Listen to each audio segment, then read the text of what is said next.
And we will jump over to the just chatting, or the screen cap room, where I'll have Roll20 up. I think I should just start recording now. Hey everybody, I am now going to be here in the just chatting room getting ready to start up our Mage's campaign. If the rest of the stream here would load, you can see I am flanked on all sides by my friends. And let's talk to them now. Hey guys, how's it going? Oh, hi there! Hello! Hello. Hello. Hopefully you guys are having a great day. Yeah. Oh, yeah. This is a good day. Good. Been fun so far. I saw you were playing some Apex earlier. I was. Also yes. having some stream difficulties, getting back in the swing of things. I actually caught for that stream. Yeah. It wouldn't be a VTuber stream if it didn't come with some scuff. Oh, of course. It is true. And I mean, that's why the transition on my streams works like half the time. Yeah, it's like already done transitioning by the time it's loaded. Great. Exactly. And how about you, Carter? How was work today? We had a live orchestra play at the library today, so that was nice. Oh, that's cool. That sounds nice. Well, we are all gathered here today to play a tabletop role-playing game called Mage the Ascension, and we're using the 20th Anniversary Edition. Now, a few caveats before we get started.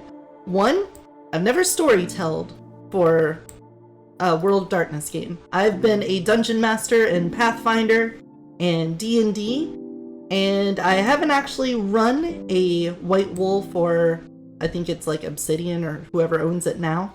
I've never owned one of their properties before, so this will be a nice little dip in that water. And at the same time, I've never run a campaign through Roll20 before, so we get to double dip on the new experiences today.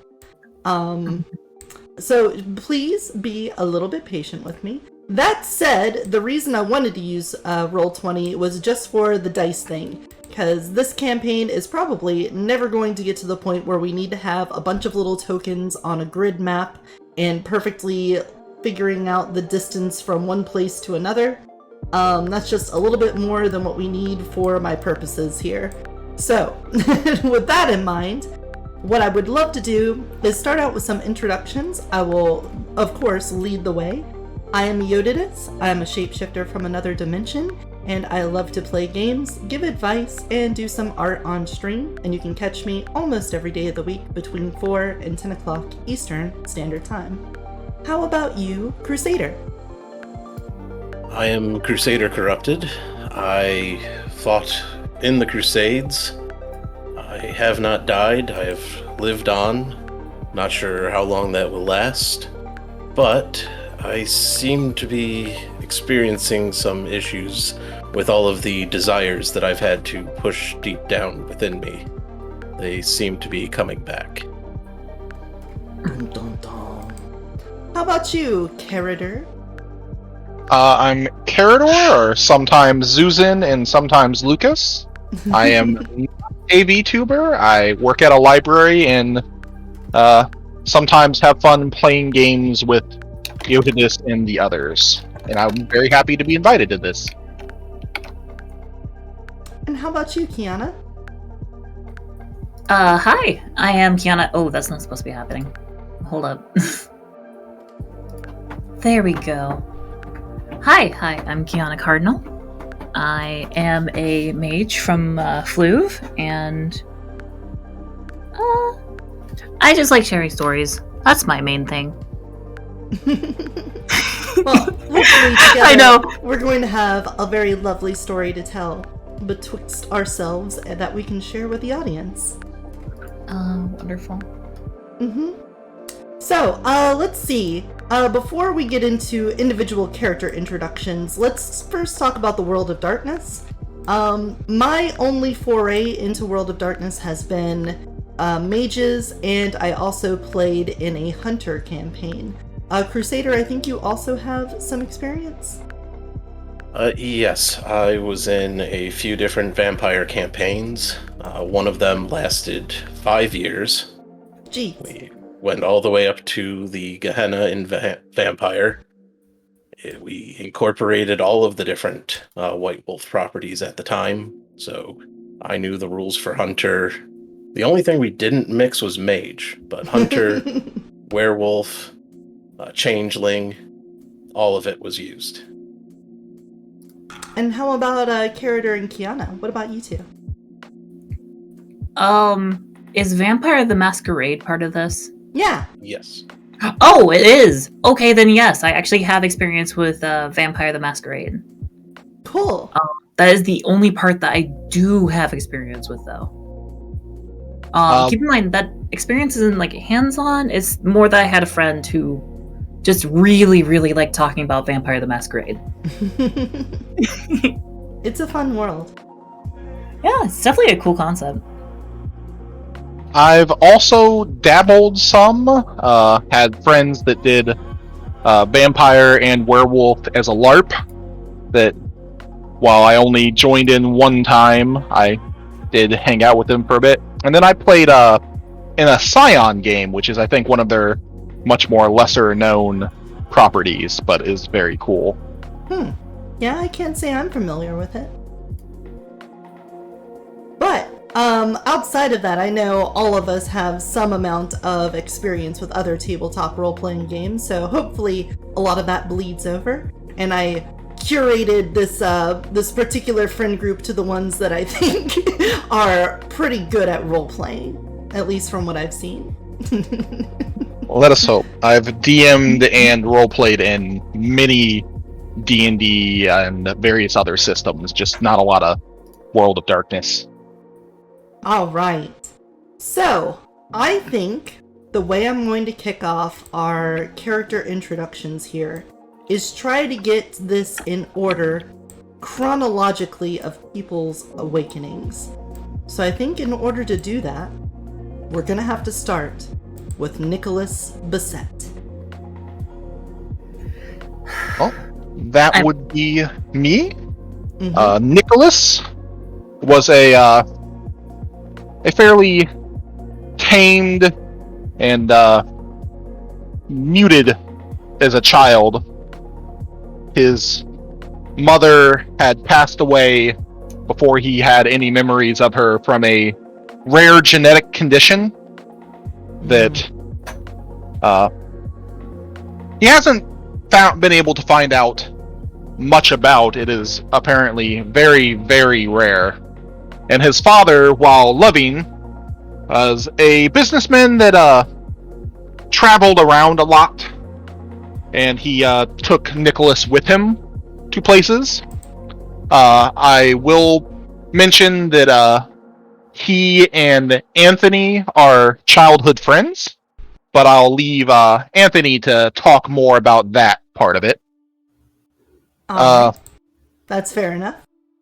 As he grew up, he, of course, decided he wanted to become a doctor to try to help people who also suffered like his mother had, and from conditions that others couldn't really help with. He went to school, decided to go to med school to try to become the best doctor he could to help cure the uncurable and fix people that otherwise would have suffered from long-term mental and physical illnesses. And I believe you said you wanted me to stop there, as his awakening happened at med school, in fact. Correct. So, trying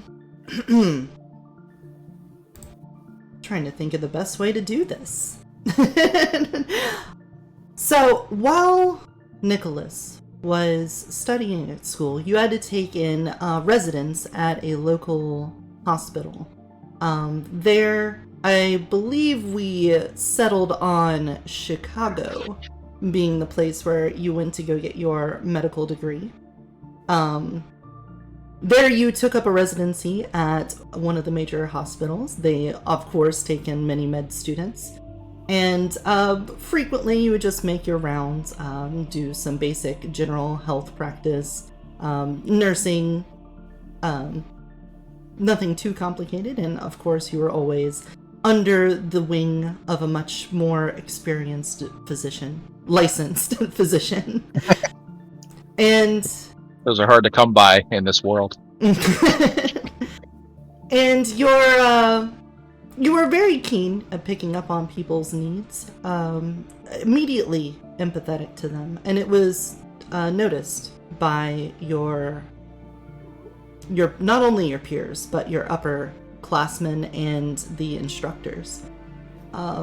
However, on one day there was a tragic accident. There was a apartment fire that raged out of control. The fire department was able to arrive quickly enough to save everyone. However, there was one family that was trapped inside long enough to suffer from extreme smoke inhalation. I'll drink that water, ID, thank you. When they arrived at the hospital, they were immediately put into the intensive care unit.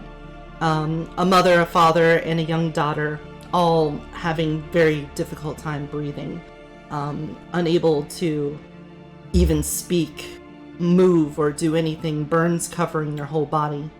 The entire ward that you were working in at the time, they diverted labor and equipment over to help them out. They, of course, weren't the only ones suffering. It was an entire apartment fire, and several people didn't come out unscathed, but this family in particular was most horribly caught up in it. As you came to the room, your instructor asked you to stay vigilant. They needed you to monitor them while they were taking care of the other victims. And as you sat with this father who was so burnt he couldn't move, you could feel his pain through him. What would Nicholas do in this situation? You said it was just him just in the room with the father? There was not anybody else? Correct. Like, okay. Correct. You were tasked with monitoring his vitals and whatnot to make sure that he was well within a living condition, even if it wasn't comfortable. Well, Nicholas would be very horrified at the sight of what is seemingly nearly a burned up corpse of a person in front of him. He'd be splitting his attention, trying to make sure to remember to check all the charts, but he'd keep getting pulled back to the man, wanting to offer him any sort of comfort he could, letting him know that they'd do their best for him, that he'd be okay, and that, well, that they do everything they could to help him. He's doesn't really know what to say this, since it's such a Time goes by, the minutes pass into hours. Every once in a while a nurse or a doctor comes in, takes a look at the notes that you've been leaving. They reassure you that you're doing a good job, but they have other people to attend to at the moment. He's going to have to be scheduled to get skin grafts and a whole slew of antibiotics, and the whole work's done to him. He's got 70% of his body covered in third-degree burns. It's going to be an incredibly lengthy recovery time if he does recover. But the wife and the child are in different wings, and there's just something in you that makes you feel like he's uneasy. He's uncertain about something. You just have that feeling. Now the hours have passed, and it's getting later into the night, and you're aroused by sudden coughing and wheezing. You can tell with every that he's opening up his shallow wounds. The skin that's now dried is beginning to crack. And you can tell he's in a lot of pain, even if he can't say anything. But he's moving, and he's beginning to bleed from the places that you know he shouldn't be moving. Well, I quickly rush over to him, trying to ask him what's wrong and reassure him. I don't know where to put my hand since he's so burned. I don't want to hurt him even more than he already is. But I try my best to tell him to stop moving and stay still, that I'm here for him, and he just needs to tell me what's wrong so I can help him. Give me a wits and medicine check. Okay. So you will go to the top of your sheet to one of your dice pools, click it, and set it to wits and medicine at a difficulty 6. Difficulty of 6. Mm-hmm. Submit that. Did it? I don't think that worked. Oh. Why did it have die pool of 1 though? Or die pool 1? Oh, that's just die pool 1. There it is. Sorry, I clicked the wrong thing. Okay, it's fine. I typed in the description, assuming it would then give me the ability to change stuff. Welcome to the wits and medicine. There we go. Thanks, Kiana. Alright, let's try this again. Yep. Go ahead. It's in DP mod. What is the DP mod? It's not the difficulty. No, that's the dice pool mod. So I have no modifiers to my dice pool. Correct. So I'll do 0 and a difficulty 6. There we go. It looks like I got 4 successes. You got 5 successes and a botch. And a 1. Yep. So overall a 4. It's still very many successes. Okay. So, you immediately react to this man's pain and suffering. You're able to come and induce a little bit of pain medication into him through an IV drip to help settle him down. And you can take his burnt and dry hand into yours. As soon as you do, though, you feel something beyond your own senses. It's as if his nerves have connected to your own hand.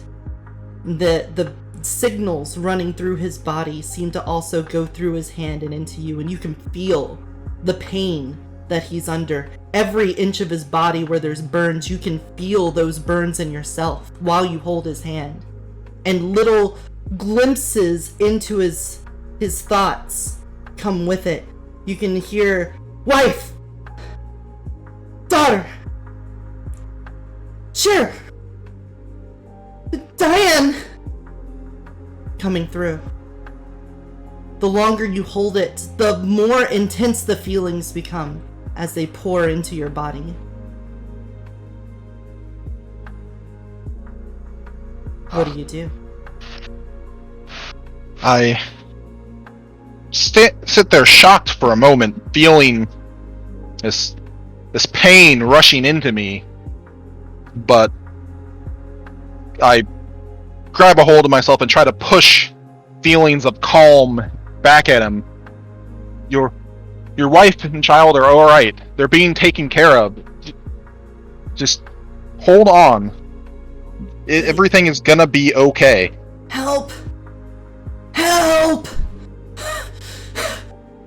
His lips don't move, but you can hear this voice coming straight into you. You can also see this sort of blue cloud start to move throughout his arm where the IV tap is, and it seems to numb the intense burning that's coursing through your hand. Please, help them. Please. As he quietly drifts back into a sleep.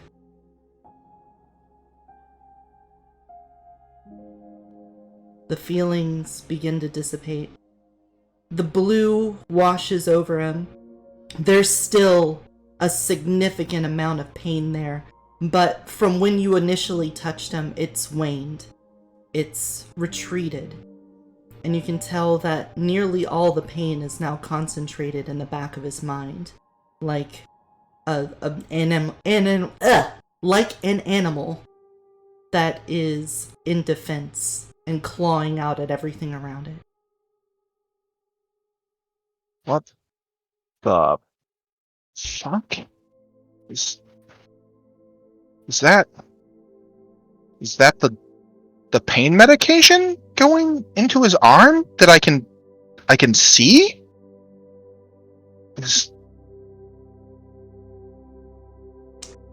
As you... Oh, go ahead. No, go on. No, I was just, being stunned and shocked, as is my due. As the feelings from the man begin to lower, you suddenly become aware of all the other life around you. The beeps and the sounds of the room that you're in seem to fade away. The electric hum of the lights and the air conditioning all seem to die out. And you see little points of light all around you. The other patients in the rooms right next to you, the moving nurses through the hallways, the doctors. You can see into the lounge just through the wall on the other side. You can sense the despair of all these people that have been handling the burn victims for the past few hours. You can sense how drained they are. You can read some emotion coming from them. It's not as detailed as this man. It's not coming through clearly, almost like a radio that isn't quite set to the right station. But you can sense despair. But if you just sense to the left of you, towards the maternity ward, it's a different story. You can sense those feelings of joy. You can see one life separating out from another in this moment of bliss. And instinctively you know, not only because of the direction you're looking, but because of the dots that you're putting together, that you know that you just seen a birth, but from 8 rooms away, down a hallway and through cement walls. It all becomes clear to you. There's no separation. You can tell each point of light in every direction you look is another instance of life, another mind thinking thoughts. And you're left in this moment alone.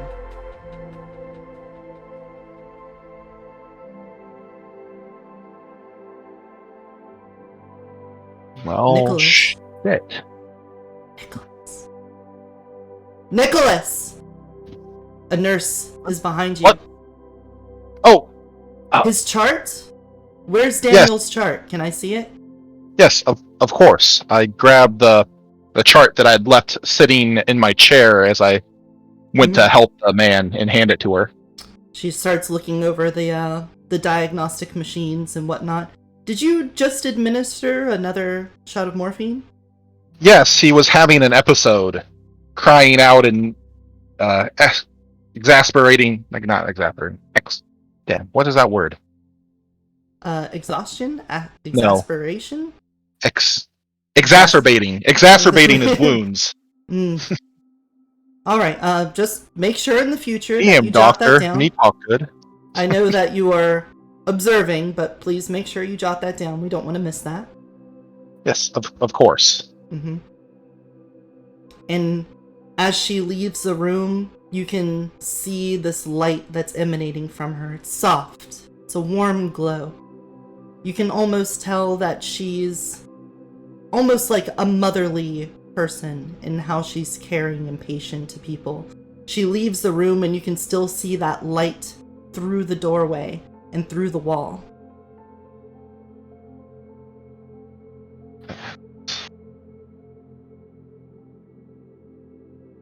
That's... I check my own pulse. No, I'm not I don't think I'm tripping. I go back to the man, though. I want to look more at his arm and see if I can tell that the medicine's been spreading through him, if that's really what was happening. You go over and touch his arm again. That feeling that you had seems to be falling away from you. The lights are starting to dim, but you can still see a faint glow of that sort of bluish cloud over his body. His mind is still riled, but his body seems to be calm. I can see the medicine working in him. I could do so much. I look back over to the direction. Would I know the direction his wife and child were taken? Would they be nearby? He was so worried about them. Nicholas wants to check and see how they're doing. He can still can't get the feeling, the man's desperation out of his head. You search around. You look through the walls, not even seeing what's right in front of you anymore. You can just see the points of light throughout the hospital. Not too far away, only a few rooms down, you can see another mind that seems equally distraught as the man that sits before you. And next to it is a smaller light. And you can tell that is the wife and child. Can I tell how they're doing? Are they like dimmer than his light, brighter? Their lights are more dim than his, but they also seem to be in less pain. Their minds don't seem to be as scrambled as much. They're not, in a whirlwind. They're probably asleep then. Or maybe they haven't woken up. What is going on?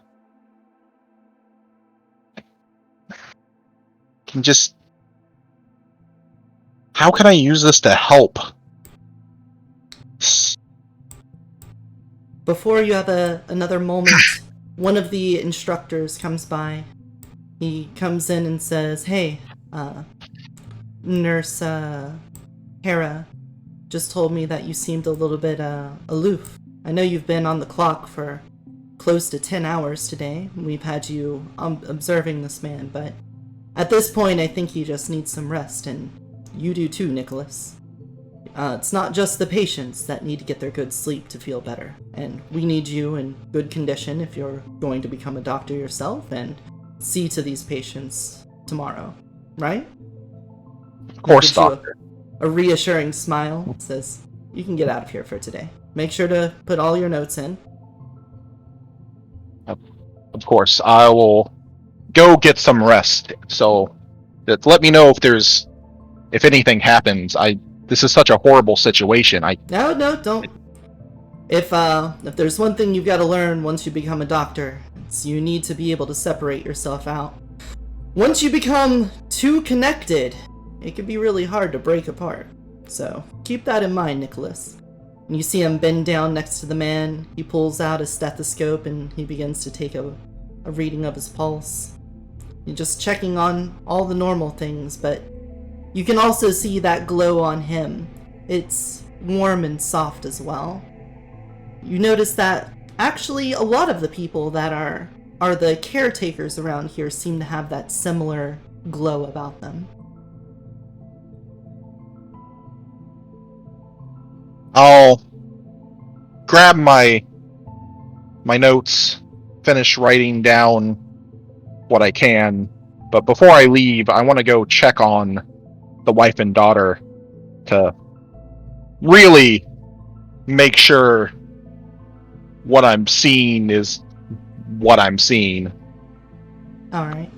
As you pass by a couple of rooms, trying to get back to the place where you saw the lights, it's almost as if the hallways of the hospital that you've roamed for years now as part of your med degree have become alien to you. Because now all you're focused on are these points of light all around. And you wander between hallways and you finally approach the room where you had a hunch that you would see them. And you can see the doors are closed now, the lights are out, 2 ventilators with a soft can be heard through the door. Their curtains are up, but you do have a key to access the room. I'll look around me first to see if there's anybody there, but I feel like I need to go in. I need to check on them personally. The hallways are dark. It's night now. There's still some lighting, of course, to make sure that people can walk through, but it's not as blinding white, sterile light as before. Nurses are moving in and out between the main hubs. Occasionally, a light will turn on, and a nurse will go and check into that room. But for the moment, you seem to be to yourself. I'm gonna go into the room. I'm obviously trying to be quiet and not disturb them. Though if they're on ventilators and they're probably heavily medicated, and I could probably make a lot of noise without waking them up, but I'm going to try not to anyway. You enter into the room. The door quietly latches behind you. The curtains are up, and you can hear those 2 ventilators pulsing away. An occasional beep from a couple of machines. In the quiet, you approach. Their light's still visible through the curtain, and as you peel it back, you can see a small child on a bed next to an older lady. Both of them suffering from burns, not quite as bad as the man, but you can sense that their glow matches his. And you said he called out 2 names. One of them was what? Shara? Yeah, sure. And the other one? Diane. Diane? So are there charts at the base of the bed? Yes. Can I go look at the names? They match. Alright. I'm gonna go... Hesitantly, I'm gonna go touch the mother on the least burnt place I can find on her arm or face.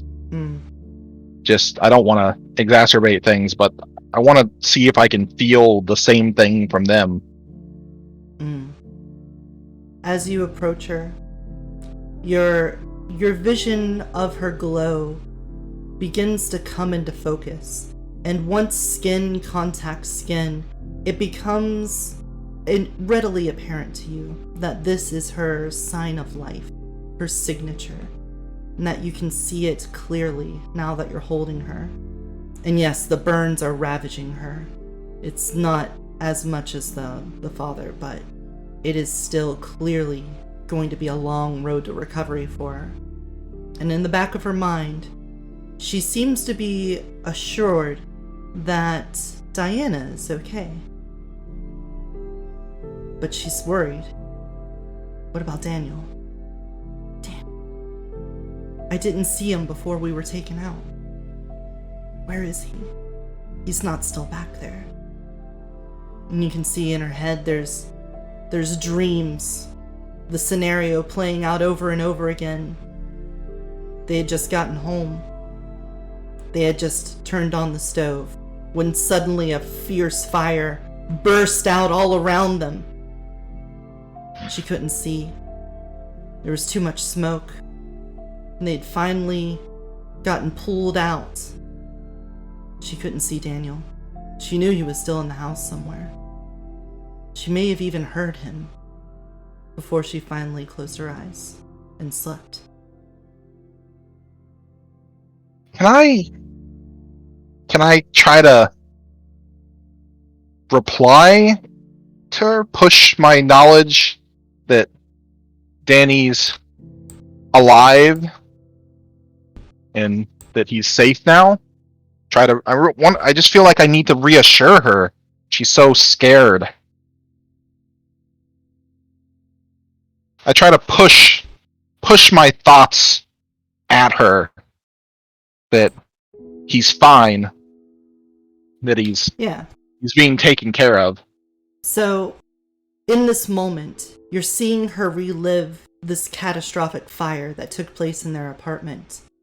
You can see the fire roar out of the stove as she replays it in her head over and over again, and you're standing beside her while you see this.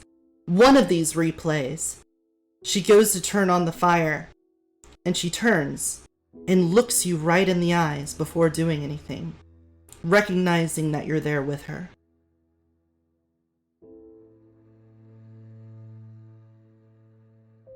It was Cher? Cher? Yeah, sure. Cher? Who are you? Daniel, I'm Nicholas. I'm a doctor here. Daniel is alright. He's safe. The fire roars up before you can respond again. And she's back on the ground, crawling in the smoke. She's crying. She can't breathe. She's trying to pull herself away. She sees Diana. She goes to grab her. Come on. Can I try to pull them away from the fire? Can I interact with them at all? Roll your Erit for me. Erit. It should just be, description, magic. Difficulty? 6. Still 6? Alright. Yeah. There. Fuck yeah, good roll.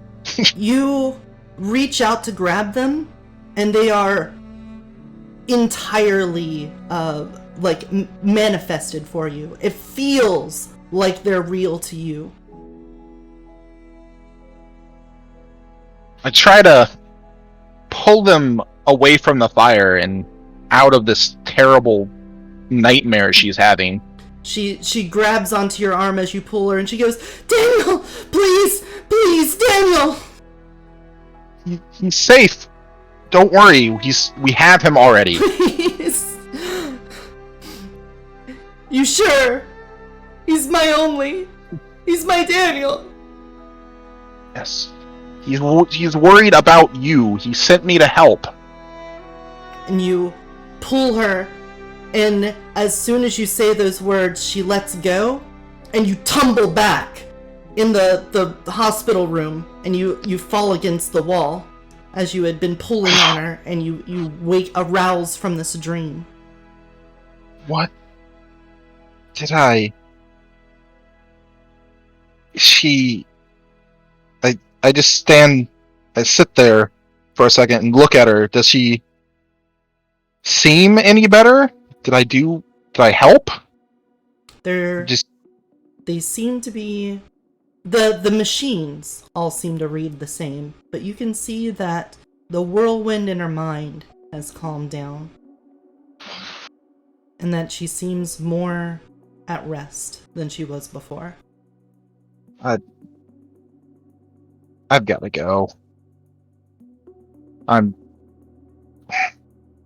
You pick yourself up and you leave the room, and all of those lights, now that you've touched her, before it seems like it was fading, but now they're growing bright again.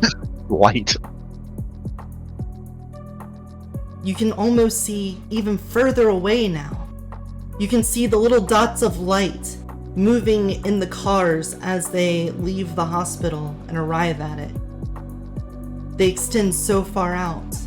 You can suddenly see row after row, column of column, as you recognize those are the lights of people in nearby apartments. You can see the lights moving like a spiral around the drive-thrus of fast food restaurants nearby. All of this flooding into you as you walk out of the room. Like I'm in the middle of a galaxy of stars. the feeling sticks with you as you leave the hospital.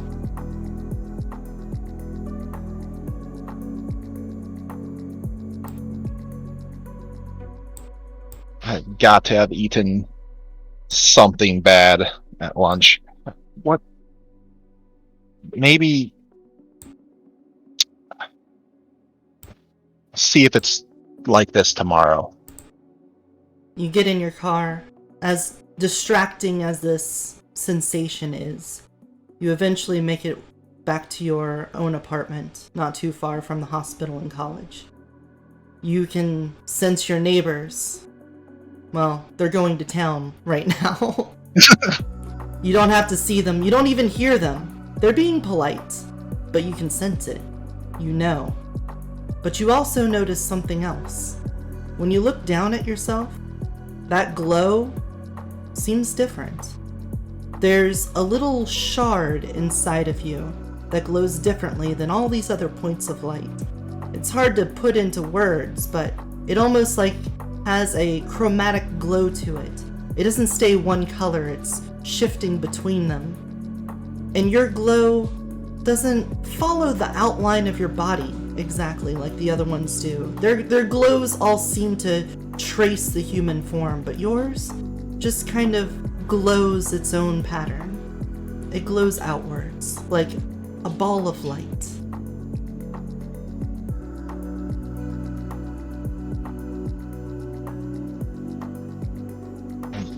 Nicholas. Maybe I should call my dad.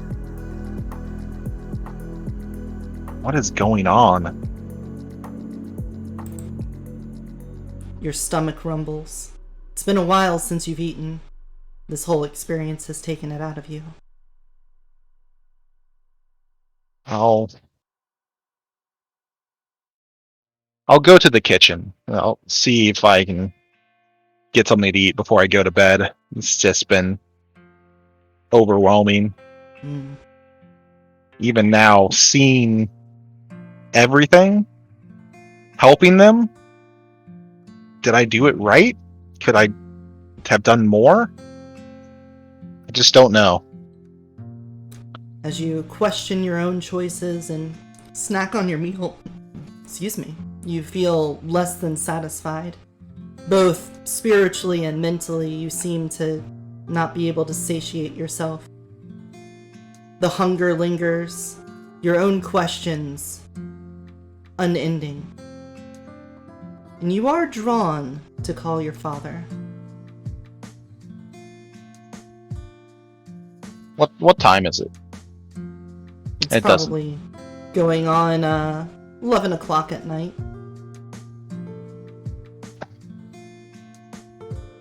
What? Probably won't answer anyway, but I'll take my phone out and dial him up. The soft Maybe I glow just of need to your talk to someone. cell phone lights up your face with the name Roger Bissett, parentheses dad. It rings only twice before... Oh, Nicky boy! What's the meaning of this? Hey, I'm sorry to wake you, Dad. It's been a rough night. Saw some real stuff at the hospital then? The apartment complex caught on fire. Just so many people. Damn, son. That's always a really rough one to deal with. So let me pour myself some coffee. We'll talk about it. Tell me everything. I'll give him a moment to get coffee, and I'll start out. Not sure how much I want to tell him, but I think I'll end up telling him everything. He's always been there for me, so heck, the worst that can happen is I have to have another doctor look at me. It's not like stress-induced hallucinations are uncommon. Nick, it's quite a experience you've had. I don't know what's going on. Well, tell me, you still seeing it right now? Oh, look around, Oh yeah, see. for sure. Yeah, as it's bright as it hard. was as you left the room. It's hard to miss. I think, son, you may be, well, blessed and in some ways cursed. There's not an easy way to say it, and it probably shouldn't be done over the phone. But you should probably take care. Don't worry too much about it for now. And I'll be there shortly. I'll put my plans on hold for the next couple days. I'll fly out there to Chicago. We can have a talk about it. You know what's going on? I have an idea. I'm not entirely sure, but I think I know.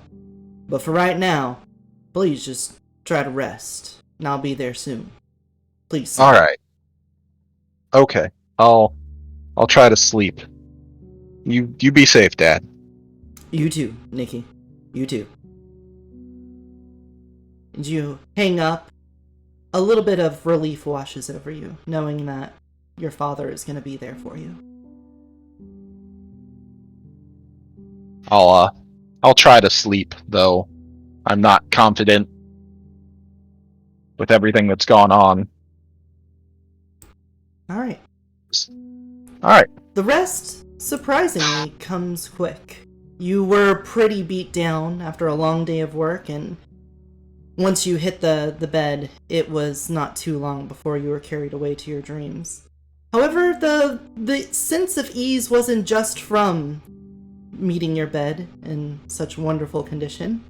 It also came from an ease of knowing sort of your place. Whereas before you may have been questioning your choices or how difficult med school was going to be, you now felt like you were more connected, like people were just closer to you, and your dreams were filled of memories, childhood friendships, of the people you've met in med school, and all of the things that you could potentially do going forward, as if an entire doorway that was locked off from you had been opened up, and you became aware of it. And by morning, you've essentially come to terms with it. Because now when you're awake, the last bits of that light were still visible, but now have faded by the time you've gotten out of bed. You can no longer sense the people around you, but you know it was very real. You know it was real. It wasn't just some psychosis, some hallucination. In your heart of hearts, you know what you saw was real. And the way you confirmed it with the family was real. But Welcome before to the dungeon, my new little changeling. you could even get back to school, your thoughts had to peel away to your studies. You couldn't dwell upon this for long, and your father would be arriving that afternoon by plane. And it wouldn't be long before you'd be out of your classes and he met you at the school and had a talk with you. Nick, you've been doing well in school, but let's go sit in my car for a bit. I got something to ask you. Sure. Thanks for the water routine, Dottie. I will do that. My voice is already chalking up. And welcome and thank you for the follow. He's got quite an expensive car. It's a Bentley. I'm not overly familiar on different model types, but it's a luxury car to say the least. And he sits in the back seat with you. And there's a little divider window between him and the driver. And he rolls it up. And he asks the cabbie to go find himself something to get from the hospital or the university cafeteria for himself and hands him a 20.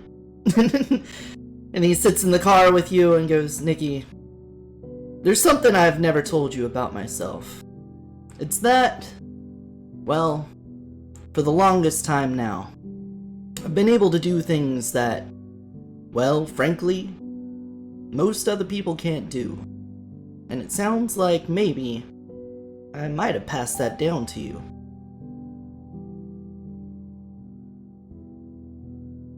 Do you see the stars too?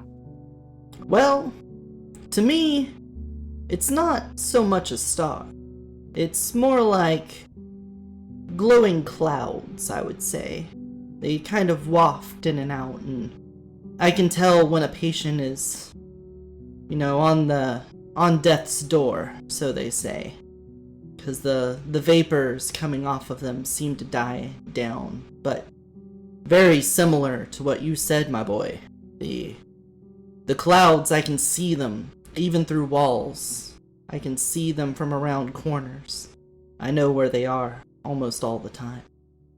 But even more than that, I can sense what they're feeling, what they're thinking.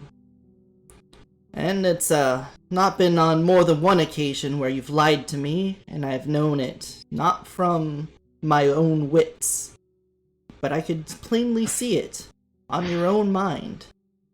Read it like a book.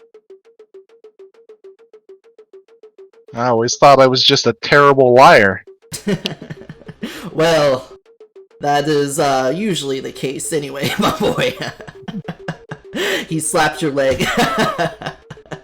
I helped them, Dad. The people. I could hear them calling out to me. And the mother, I helped put her mind at ease. I hope I can help these people, Dad. How do I control this? Well, that's not exactly something I can help you with, boy. That is something you will have to learn on your own. The fact that it's awakened at this point, much earlier than myself, I'm not sure what that means exactly, but I'm worried about you. He takes a look at you and kind of eyes you up and down. You don't look well. You look like you've seen a ghost, and I know you've kind of seen a ghost. But you don't look healthy, son. Are you feeling alright? I don't feel myself. It's like I'm it's like my body feels like ill-fitting clothes, but I didn't sleep well. And everything that's happening, it's no wonder. Yes, it's a lot to take in all at once. But I have an idea. He reaches into the back, under the seat.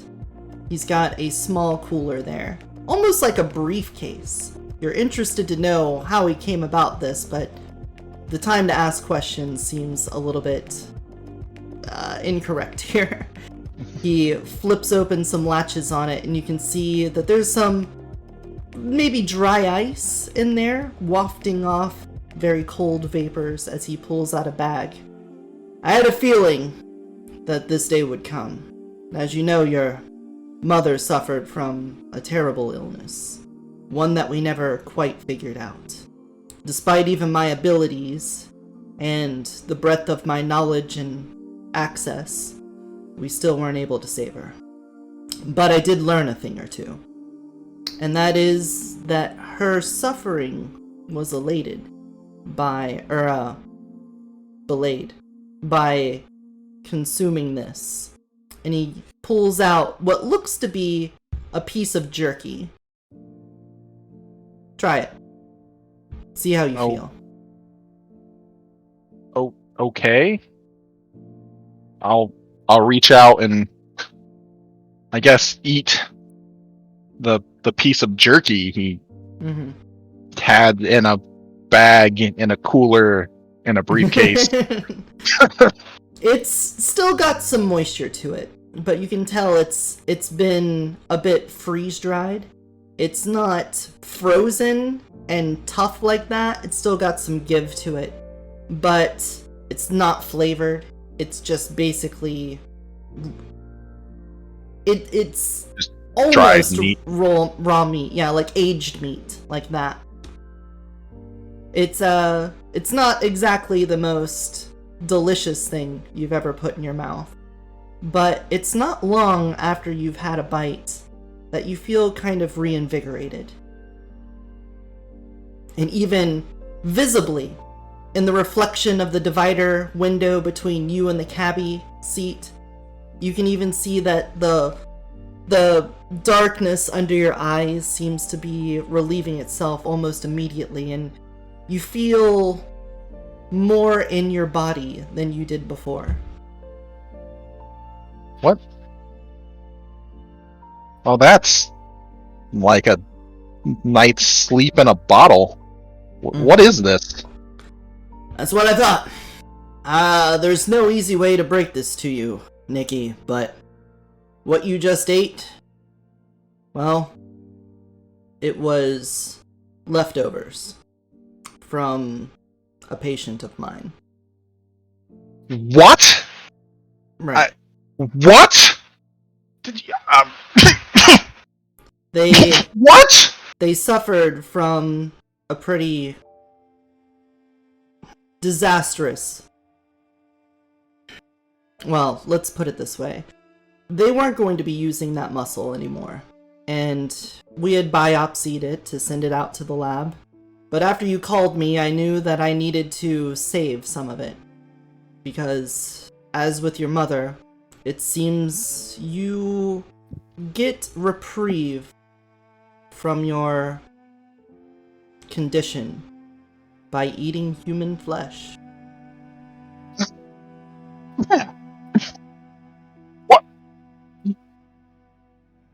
Yes, I cannot say with certainty what causes this. And I'm not exactly excited to reveal this to you. But I've known for a while that you may have inherited your mother's condition, and so I've had backup plans in case this happened.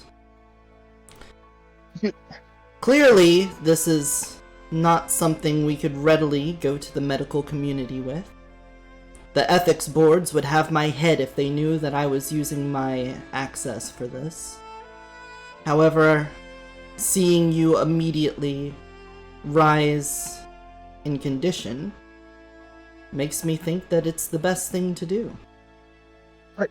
Are you saying I've got some sort of, genetic defect that makes me, have to eat people, or I what? Son, 2 Mom days died! ago, yes. Are you saying she... 2 days ago, would you have thought that you could see the things you've seen? Of course not. Is it too much to think that this could be all connected? What, you're saying my powers have to do with this? The Potentially. things I can see? Potentially. Nikki, I don't have all the answers. Even this is just a hunch. I had no idea this would necessarily work the same as your mother. And even then, remember, I couldn't save her, boy. I couldn't do it. I failed her. But knowing that you might also suffer, I can try my best to help. But for right now, this is all I know that can help. That's all we've got.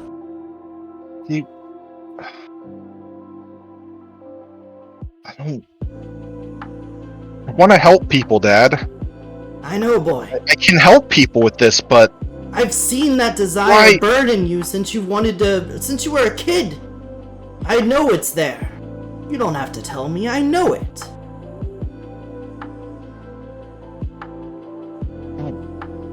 Look, I know you're still in school, and I don't want you to get into any trouble.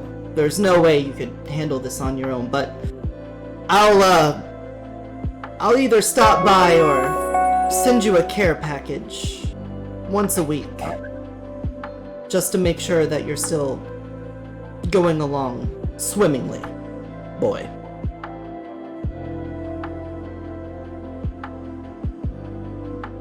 I'll think about it, Dad. All right. I've got to.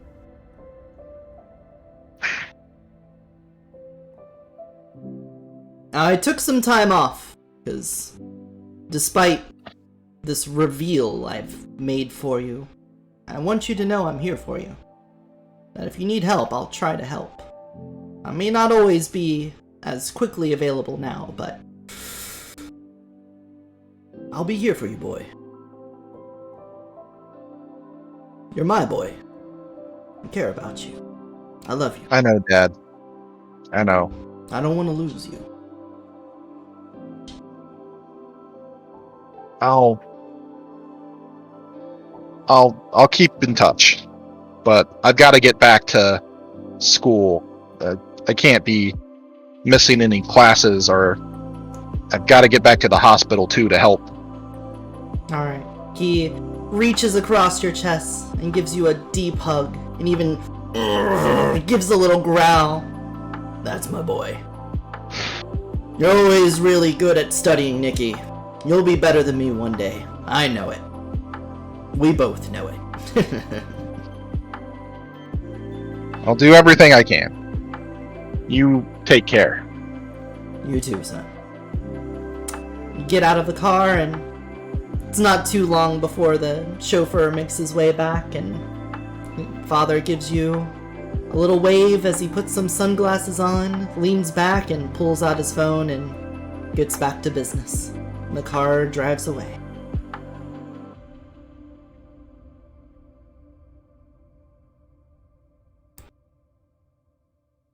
There you go! You have now awoken as a mage. What a roller coaster of emotions that was. Next, I think, chronologically, we would be looking at Kiana's character. Oh boy, it's my turn. Wonderful. Alright, so, tell us a little bit about yourself up until the defined point. The defined point. I see. In the chat logs, if you remember. Right. I think I do. But if I start going overboard, I'll just stop you. Don't worry. Alright, I'll drink some water. You're right. You told me to. Yeah. Drink the water. Mm-hmm. Do it. Okay.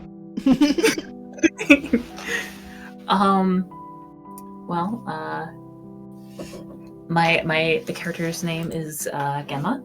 She was dropped off at an orphanage whenever she was very, very little. Never knew her parents. Has no familial connection. No idea who they are. Not even a last name to go off of.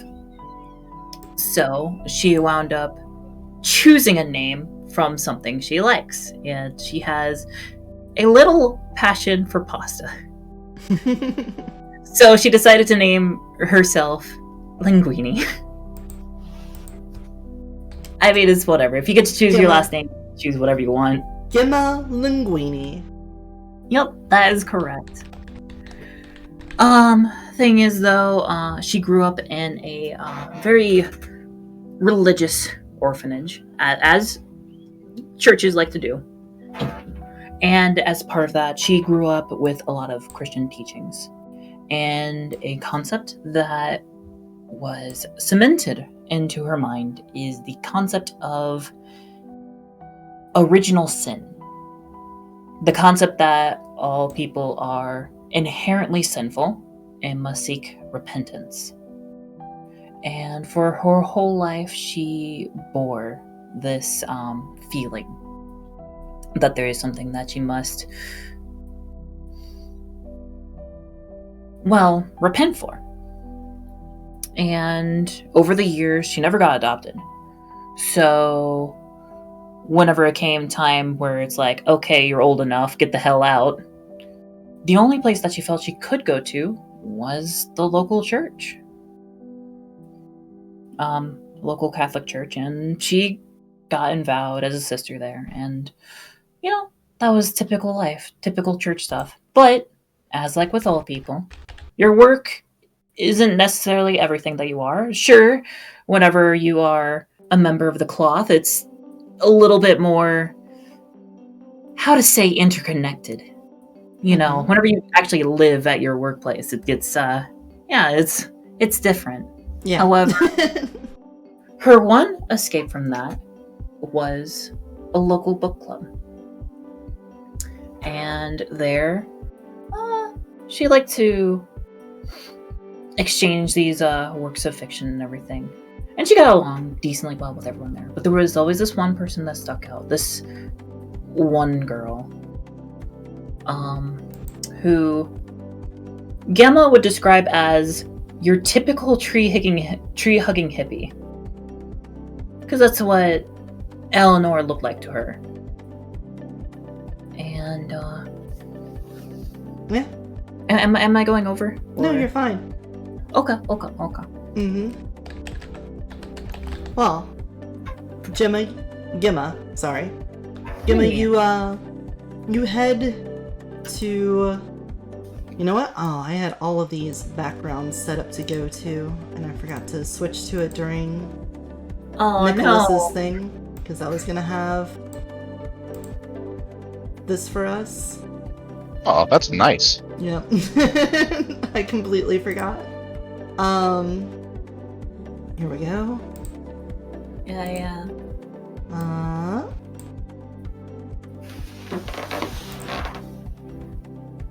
There we go. So do you guys see the library?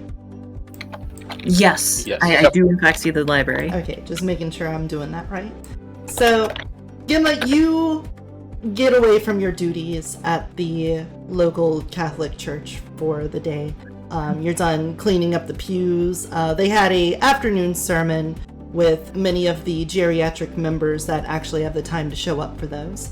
But after cleaning up all of their little snacks and getting the Bibles back into the little holders in the pews, you wander over to the library.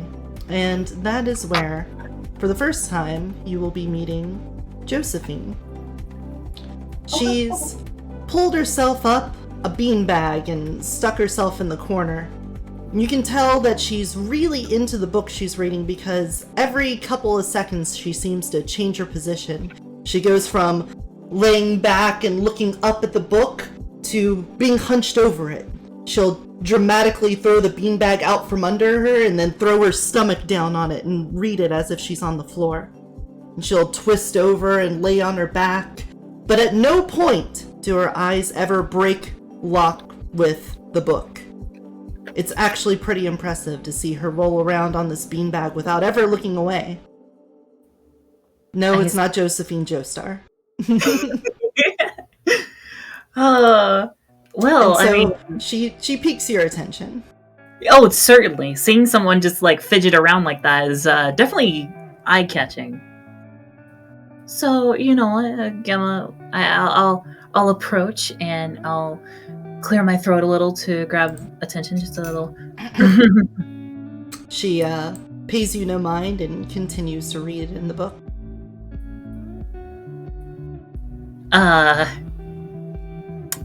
Okay. I'll go ahead and speak up. Excuse me. Yeah? She says while staring at the book. Am I in your way? I'm sorry. Huh? What? She scooches the beanbag back closer to the corner.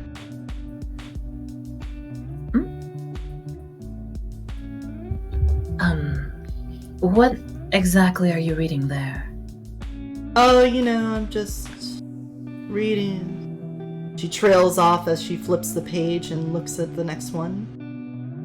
It's about, the mysteries, She trails off again as her eyes widen and she tilts her head and tilts the book with it at the same time. And she takes her second hand out and holds it up above her head, almost like she's holding a phone out in front of her and trying to make like a panoramic picture with it. And she's just moving this book around in different directions. I see. Mm-hmm. Yeah, my curiosity wasn't piqued before. Now it's certain. She takes a moment and then shakes her head and then leaves her thumb in the book where she was at and then closes the other side. Oh, I'm sorry, I'm being very rude. Is there something I can help you with? I'm just curious, I suppose, about what has you like that. Oh, well, this is just an old book that it's hard to put down, let's put it that way. It's got some great vivid detail in it. I haven't checked it out, so if you want to take a look at it when I'm done, you can go ahead. But it's just about some silly Eastern philosophies, you know. Philosophy, you say? Mm-hmm. Oh, you know, the idea of connection with the world, about how everything is actually one thing, just experiencing itself in different ways. You ever heard of that idea? Well, Gemma thinks a little bit on that and eventually retorts with, I suppose there is a similar concept. Oh, and what is it that you think? Well, the Holy Spirit connects all of us to our Lord, does he not? Ah. So, you've been in church a while, have you? You could say all my life. That's fair enough. I think you're in the neighborhood where I should probably expect that. She pulls her feet up into a pretzel position on her beanbag, and she points at a chair next to her. You want to have a seat? Oh, well, yes, alright. I'll spare some time. Oh, that's lovely. Thank you. So, Josephine then sits down and starts to pour out all of her feelings on various kinds of Eastern religions, between Buddhism and Hinduism, Taoism, all of these different ideas, between other forms of deism and ancestral worshipping, how one might even transcend death through reincarnation. And all of these ideas have been fluttering around in her head, and as she speaks, she notices that you're trying to absorb it, and she takes a pause. I'm sorry, I know that people of your faith could easily, well, I don't want to offend you. I'm sorry, I got kind of carried away there for a moment. Well, it looks like I may have spoken too much. Well, no. It's just I'm perhaps conflicted is the right word. Oh. Well, I'm sorry to cause any conflictions in you.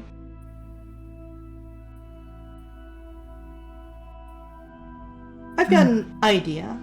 How about we stop talking for today and let's pick up this chat tomorrow? Are you free? I should be free tomorrow, yes. Alright. I'll meet you in the same place, same time. That sounds like a wonderful arrangement, yes. She gives you a little wink, and she takes the book and goes and puts it back on the shelf. And then she gives you a little wave as she leaves the library, and you can see from inside that she's just walking down the road. Doesn't seem to have a car. What an odd person. And once Gemma says that, her eyes are just gonna slowly turn to that book. Because Alright. on one hand, it's like some of the concepts that she brought up are things that she would see that her brothers and sisters of the cloth would consider heretical. Indeed. However, there is this allure. As you're She's drawn to that book, you can tell its exact position on the shelf. It's pretty easy to pick out. It's bound in leather that seems to have been aged and cracking in places, but there's no title on the front of it. Pretty plain. I'm going to draw it from the bookshelf and just kind of mutter to myself, well, it is just a book. No harm from a book, I suppose. Your hands grasp the book and pull it down. As you open up the book, the spine gives a slight creak as it's aged and slightly withered. Each page has that sort of vanilla color to it, of paper that's been around for a long time. Thankfully, though, it seems as if the ink hasn't bled through and it still seems to be pretty vibrant. But you have to wonder what she was reading in it. The words don't seem as descriptive as she said. It's just a very plain text writing of the philosophies of the different cultures she was talking on. I see. Perhaps there's an interpretation I'm not grasping here.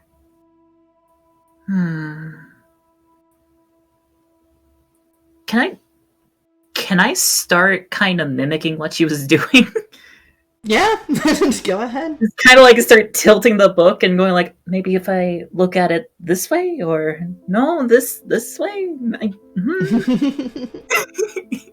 You thrust yourself down on the beanbag and start tilting the book around. You leave it pointed up, tilt it down, to the side. The words seem to stay the same. Nothing's out of place. It's all as it was. Plain, almost sterile, academic language, just explaining the fundamentals of these different philosophies. I see. Perhaps I'll take this with me and think it over. Alright. You go up to the librarian. She takes a look at your card. You got through the church. She gives a look at you and goes, is this part of your studies? Well...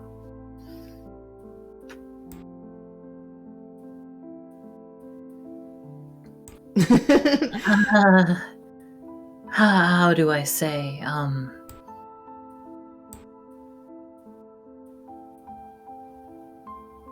The librarian tilts her head down at you and lowers her glasses to look you in the eyes. At this point, just like trying to look stoic about it, but like it's starting to burst into a cold sweat. Before eventually Gemma sputters out, yes, there is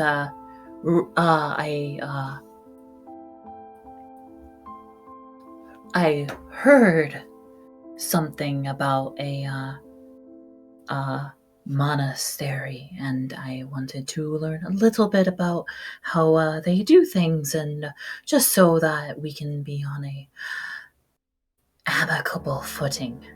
You see her pick up a scanner straight from the 1970s, and she waggles it in front of your card at least 10 or 12 times before finally, boop, comes through. And then she hands you the book. Well, all the books are free to check out. Just make sure you bring it back in 3 days, or else we'll have to put those late fees on you. Oh, don't worry, it'll be back. No worries about that. And the next person in line comes up and she shushes you away. Okay, I'm just gonna get the heck out of this store as quickly as possible. You take the book, and as you leave, you can... Look, I don't know how long you're allowed to check books out at the library, okay? I haven't worked at a library. I don't know what that's like. Okay? I thought 3 days... It's like a Blockbuster rental kind of thing, okay? Yeah. This is really strict. But you take the book out, and you turn through the pages. But then you've noticed that in the back of the book, there are notes being scribbled. Hold on. What is this here? They seem incredibly fresh, like they were written on there that day. And each one seems to be completely unconnected words. Something like water, flow, tree, bird. The words aren't even arranged or aligned with the other words on the page. They could be slanted, horizontal. One, it says roots along the spine of the book. They're just scribbled in different places on there.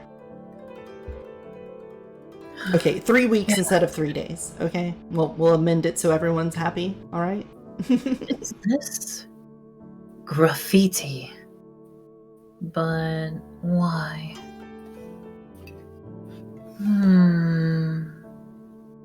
Root, water, tree. It's just a random collection of words.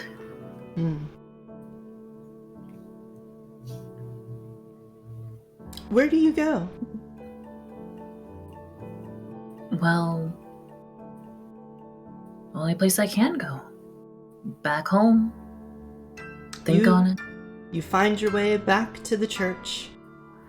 Do you hold the book out in front of you, or do you try to hide it? Oh hell no! I am hiding this like crazy. You're able to slip past some of your sisters there and make it back to your bedroom, where there are several bunks with a couple of the other sisters sometimes stay. Most of them have their own houses to retreat to. Occasionally, some volunteers may come and stay as part of a work week or something like that the Catholic Church will run. For the most part, you get to be alone in these little bunk rooms when you're able to be with yourself in this book.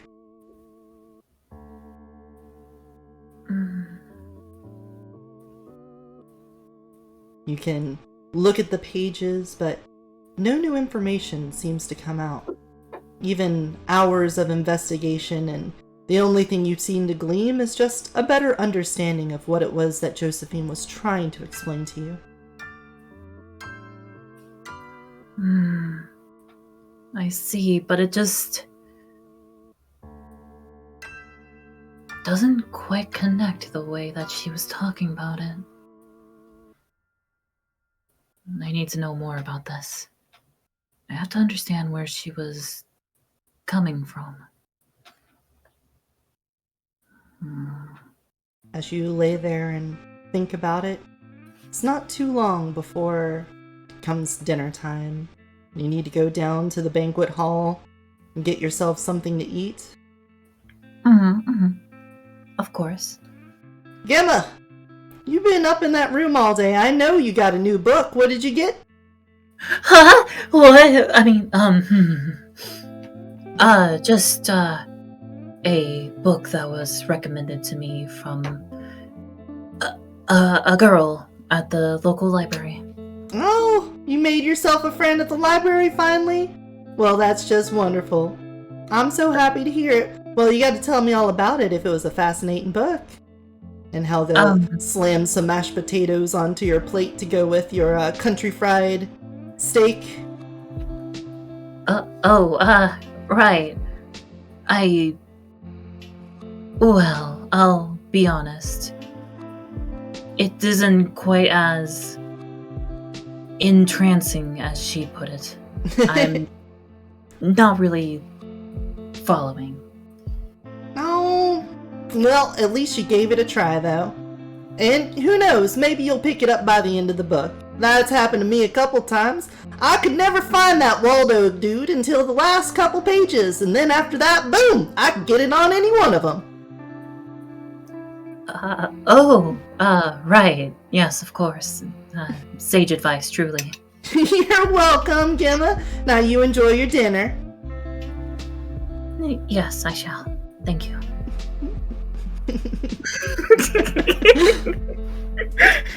Again, you find yourself eating amongst the downtrodden and alone.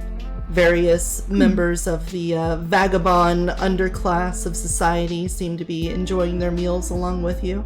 But no one's really saying anything, just keeping to themselves. Understandable, of course. That's when you notice Josephine is in line to get some food. Wait, hold. I see. Mm-hmm. Seeing this, there's gonna be a moment of like, wait, before just calmly getting up and strolling over and just politely asking, well, I didn't expect to see you before tomorrow. Ah! She turns at the sound of your voice and nearly falls over. Oh, About to drop her plate on the floor. She's falling. What do you do? Oh, catch. Try to catch. All right. Roll a dexterity athletics for me. Ooh, dexterity athletics, right. Okay, yes, I know how to roll that. So go up to your die pool 1 and click on that. Die pool 1. The little cog wheel next to it. Oh, the cog wheel next to it. Got There you go. And then you can do the attribute. Dexterity athletics? Yep. Okay, there we go. With a difficulty 6. So the DP mod is 6. No. DP mod is 0. Oh, okay. Difficulty is 6. Yep. Alright, there we go. Huh? You reach out to grab her, but the hot country fried steak is the part that you grab on their plate, and it burns your hand, and you pull back, and she just face plants onto the ground. Oh no! Oh my, I am so sorry. Let me do I have a cloth or anything, or like just clean help? Ha! Wait a second. Something's off about that. It shows on the dice somehow roll that didn't work. that has like 4 zeros, and you can't get a 0 on a d10. So I don't know how that happened. I'm sorry. It's actually like I'm trying to compare it over to. Oh God, it is Nicholas. like Yeah. zeros. What the hell? I don't know how that. Let's try it again. Let's Do I just roll again? Yeah, just try it again. And let's see if it's any different. Okay, Aha! that time. There is a single success. No, you have 2 successes and 1 botch. So it equaled out to 1 success. So I see. never mind. Retcon. She trips forward, the plate hits the ground and shatters, but you're able to catch her before she falls and stand her back up on her feet. Oh! They thank you! Oh, you're the girl from the library today. Yes, it is I apologize for frightening you. I just didn't expect to see you here is all. Oh, look at me making a mess of myself. Sorry. You see a couple of the people clamor around her and someone from behind the counter. Oh, don't worry about it, darling. That happens all the time. I'll just have someone clean that up. Gemma, could you please get that started for me? I got other people to feed. Oh, yes, right away. Let me just go fetch a mop. Josephine then gets a new plate and is given a fresh meal that has not been floor spiced. And yeah, that's good. She makes her way over to the table where you were sitting at, and after you clean up and you come over there, she sits down with you. I'm sorry, earlier today I feel like I kind of blew you off. I had something to take care of quickly. I'm sorry, I didn't catch your name. Was it Gemma? Yes, my name is Gemma. But you don't have to apologize. Everyone have their own struggles to deal with. I understand. Well, after I had taken care of my business, I went back to the library to see if I could finish up what I had started, and I found the book had been checked out. So I made my way over to the church to get myself a meal, and, well, as fate would have it, here we are. I'm assuming you have it. And why would you assume something like that?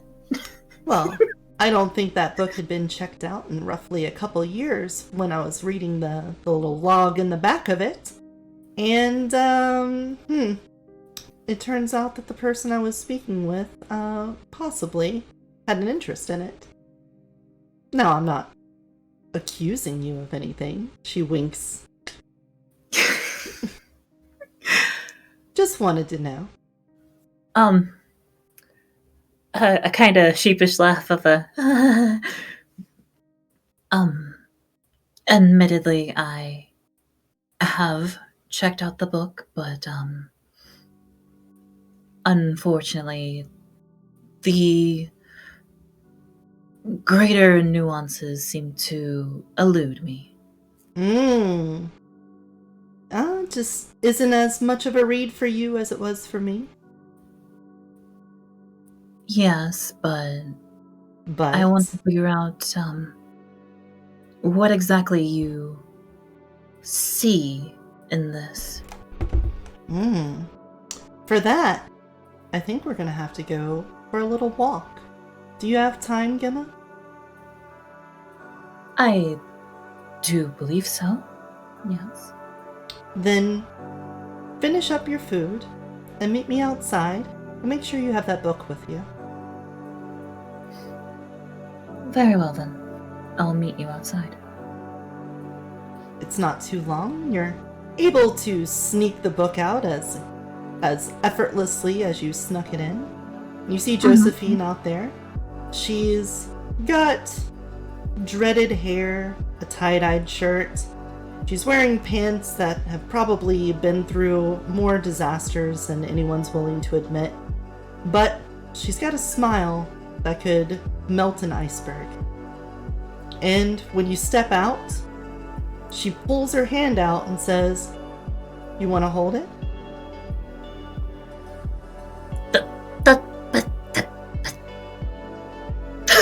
Come on, come with me.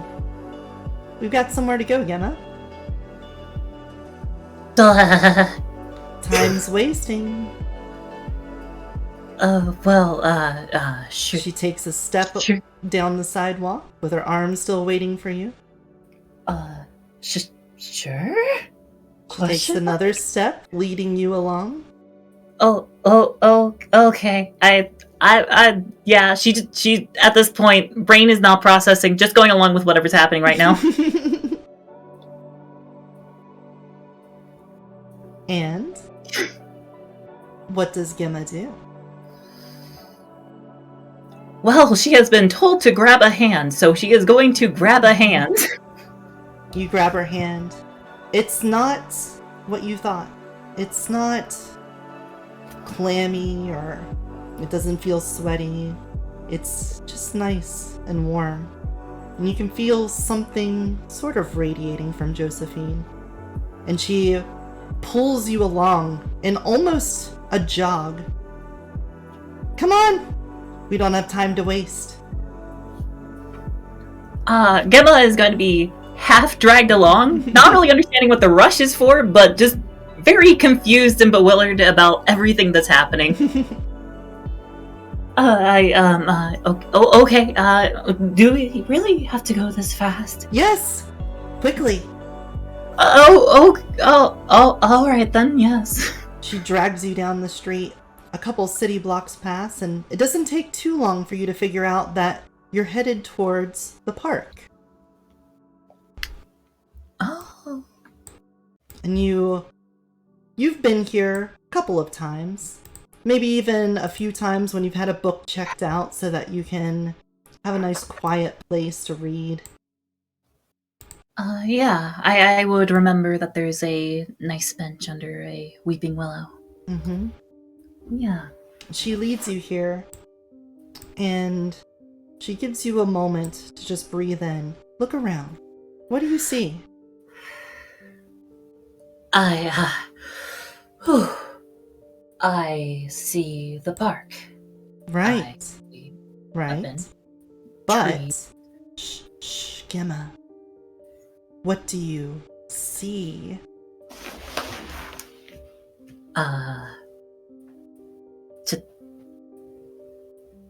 There's a bird in that tree over there. Right. It goes tweet tweet. Yes. I'll be honest, I'm not sure what you're getting at. That's fine. That's fine. I just wanted to know what you saw, because it feels like we're kind of drawn together. And the last time that happened, well, maybe this is nothing like then. And she sits down on a bench and says, "Do you still have that book with you? Can I see it?" Oh, yes, it is right here. And I'm gonna go Mm-hmm. ahead and pull it out and hand it to her. Excellent. Also kind of wondering, like, what the heck did that mean? So, this book is special in several ways. It's not really for what's on the pages that you can see, but what it can help you see. Now, I don't want to cause any more conflict. I feel like this could be a big uprooting in your life, but this place is very special. And I haven't been in this town long, but I know when a place is very special. And somebody knew it, and they made a park to preserve it. And that's where I think it would be best for you to learn to see better. I don't understand. I mean, I suppose this park is beautiful. Oh, it is? That is all of our Lord's creations, yes. Mm-hmm. Yes, it's certainly blessed. You can smell the flowers in the air. You can hear the laughter of children not too far away. I'm sure even the fountains have the most pure water to drink from. I don't know about that, but it is lovely.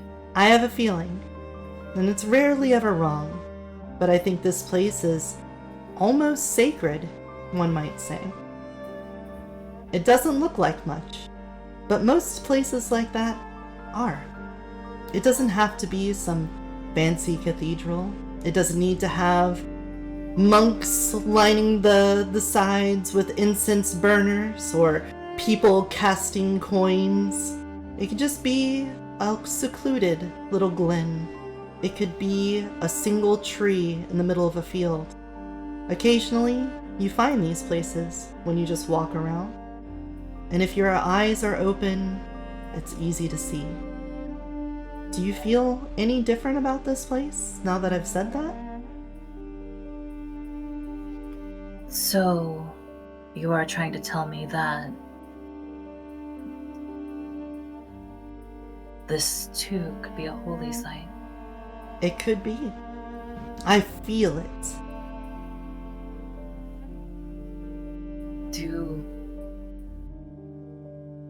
Gonna think to myself, do I feel it? Am I really feeling it, Mr. Krabs? No. It's not. You don't feel any differently. You want to believe what she says, but it's not like something overflowing out of you. It's not something welling up inside of you. You just want to believe, but it's not quite there. She can see the distress on your face. Well, I think there's something that's keeping your eyes closed. I don't know what it is. I've known several friends with your background that could see like I could. Well, maybe that's all I can do for you, for now. But how about you hold on to that book, and you come back here, and you sit on this bench, and every once in a while, take a look around. Alright, Gemma? I see. Very well. I will... Well, if this is going to be a reoccurring thing, I'm probably going to have to redo my subscription? Is that what they call it? Yeah, sure. I've already shown my hand on what I know about library words and actions. It's weird, because I frequent libraries all the time, so like I should know this term.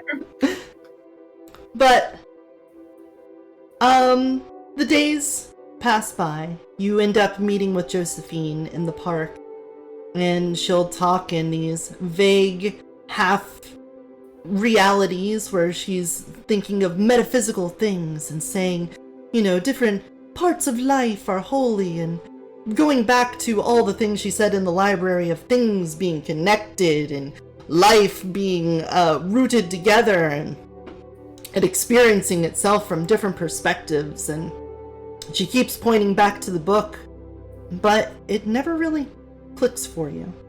It's there. It's like on the tip of your tongue, but you can't quite reach it. But one day, you go to the park at the same time, 2 weeks after you first met with Josephine, and she's not there.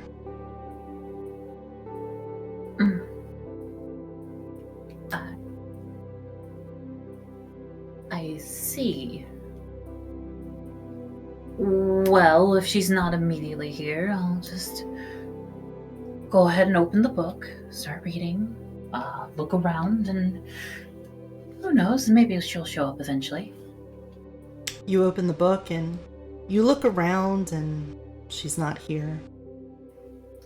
Time goes by, you flip through the pages, and still the words aren't really leaping out at you, and you're not seeing what she saw. And her words kind of linger in your head. It's been quite a few days in a row that you've been with her, and now without her by your side, you can feel a sense of disconnect. Like something comfortable has left you.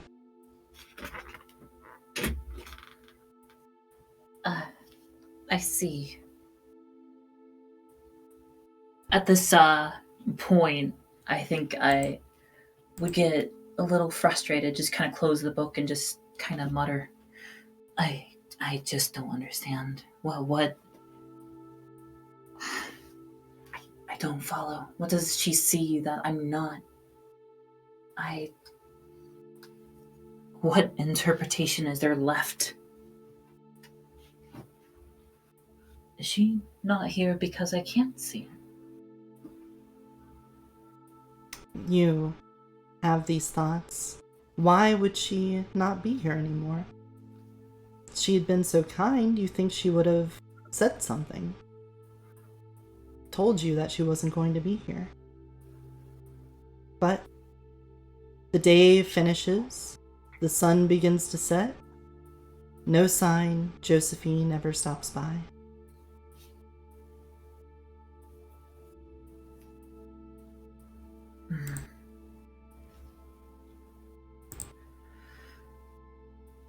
With a discontented sigh, I pack up the book, get up from the bench, and just say, well, I suppose she's not going to be here. Mm-hmm. Hmm. The next day comes, and still she's not there. The next day comes, and still no Josephine. She's not shown up for a meal at the church. She's not been at the library. Any of the usual places you would expect to run into someone around town, especially any of the people that are undertrodden. She just doesn't seem to be there anymore. However, on the last day that you can have the book checked out, you go back to the park, and there's something amiss. Around the bench, you actually feel like there's something there that wasn't there before.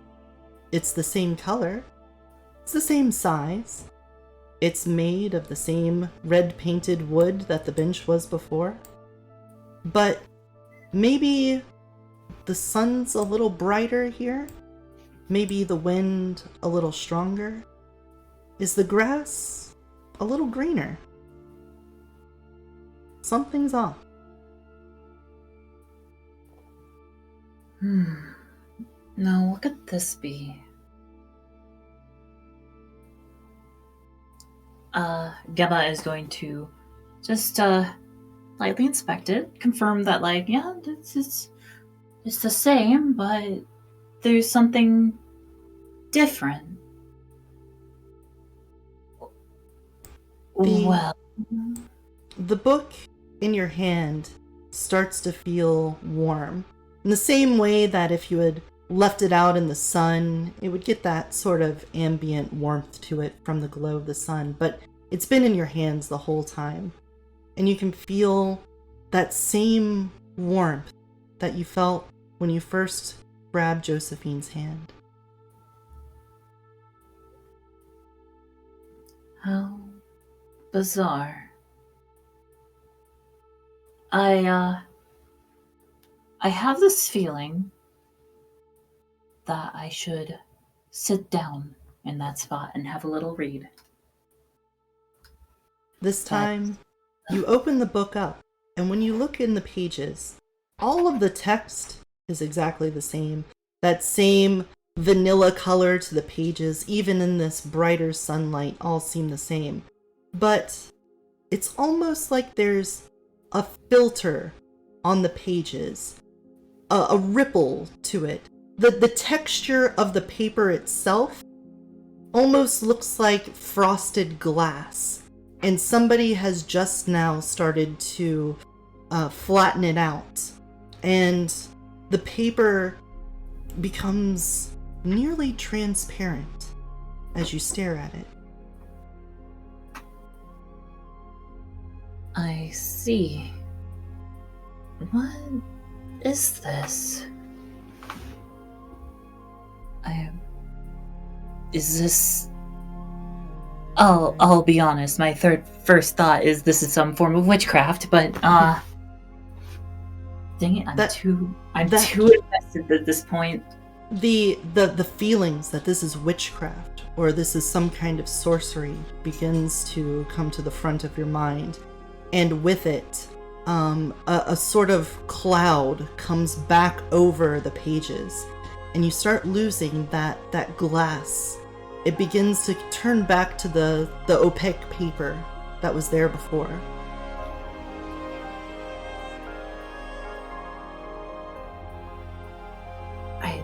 Wait, what am I've done something wrong, but... Oh, wait. Is it perhaps that my own notions are obscuringness? As that thought now comes to the forefront, you can feel Josephine's presence in the book itself coming out to you. It's like her hand has come off of the cover of the book and now is resting on yours as you hold it. And the breeze kicks up, and it almost makes a hush as it goes through the leaves of the trees. The birds stop chirping, and you can just feel her presence there with you.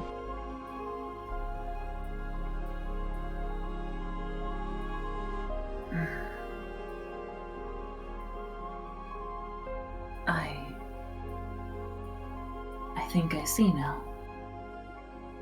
I need to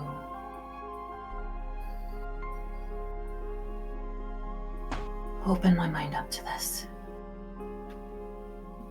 And then, as soon as you think those words, you feel as if the bench you are sitting on gets dropped back, and you that feeling you have as you step into water, as the water tension kind of moves up your body, you feel that like passing through. It's not water, but it's a similar feeling as you just pass through some sort of bubble, some wall of a membrane even, as you pass backwards through. And you find yourself through the looking glass. Everything around you is slightly different. The birds that you saw before are monstrous. They're huge. They're the size of a minivan. The trees are skyscrapers. Hundreds, maybe 200 feet in the air. The grass has grown up to your waist.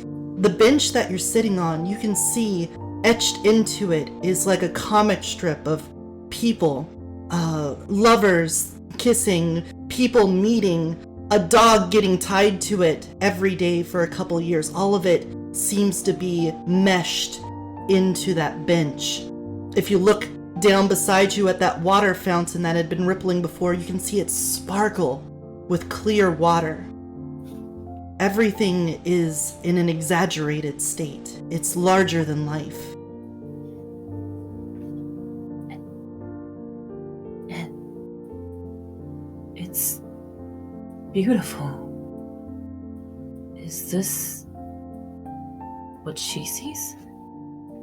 The book opens on its own next to you, and in a greenish wisp, a hand extends, a shoulder comes out, and then Josephine's dreads peek out of it, and she looks at you, and she smiles, and then retreats back into the book, and it folds over on itself again. The bubble that you're in begins to recede, and you can feel it closing back in on you, and you're pushed back out. You're once again on the bench in the park, and everything looks as it was just a moment ago.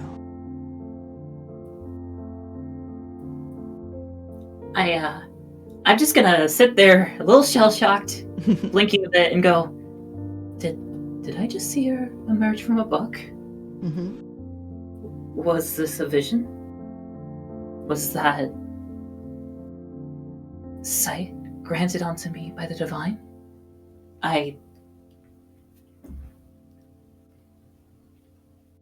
The ground around you has noticeably changed.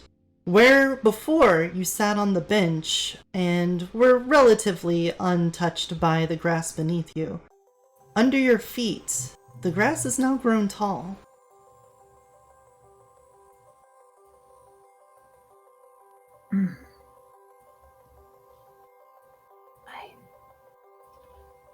I see.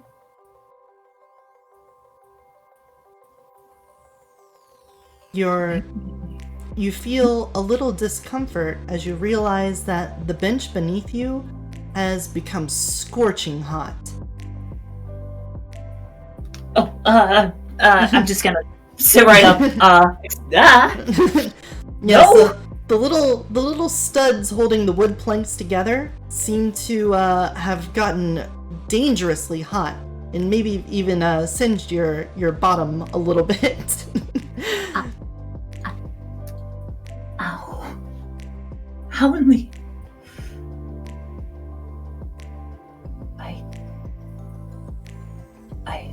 I don't understand what is at play here, but it feels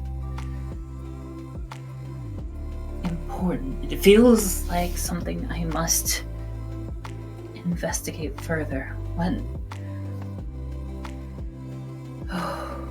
The wind picks back up again, and the book rattles in your hand, fidgeting about, even more than you would expect just the wind to blow it.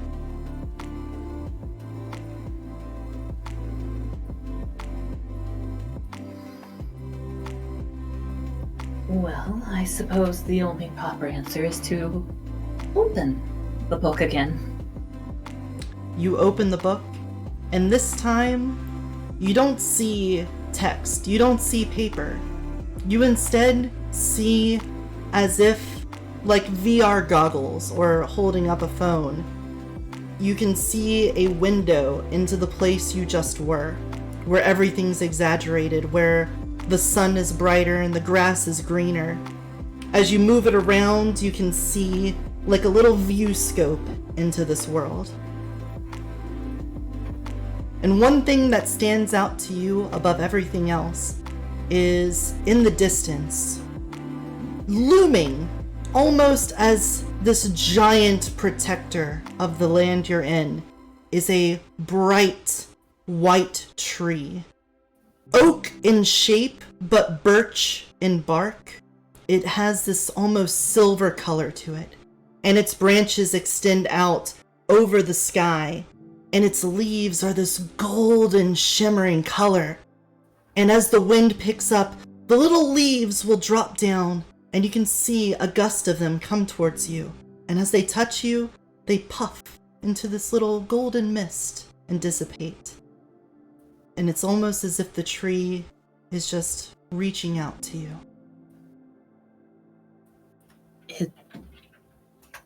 It looks divine. The leaves come through the book and touch you. And I reach out for it.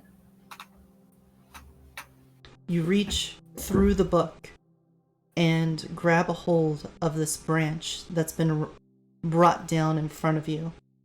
And the golden leaves stain your hand, that bright yellow, that golden color that the leaves were.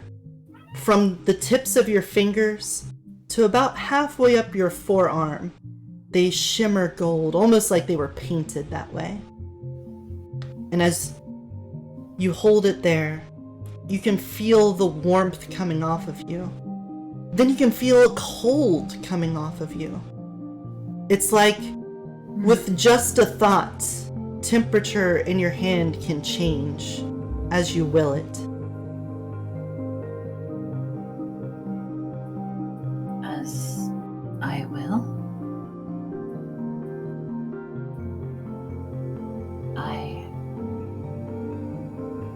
I want to feel more of it. This divine heat. The branch becomes more like a vine, and it snakes along your arm, and it comes out of the book and up to your shoulder. And just as it's reaching the edge of your neck, the book slams shut.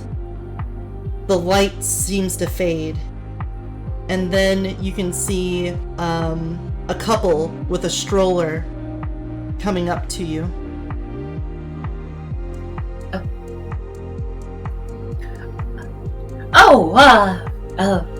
Excuse us, they say as they wait for you to move out of the sidewalk with their stroller. Yes, go right ahead, and I'll move to the side. And they continue along the path. Crazy hippies.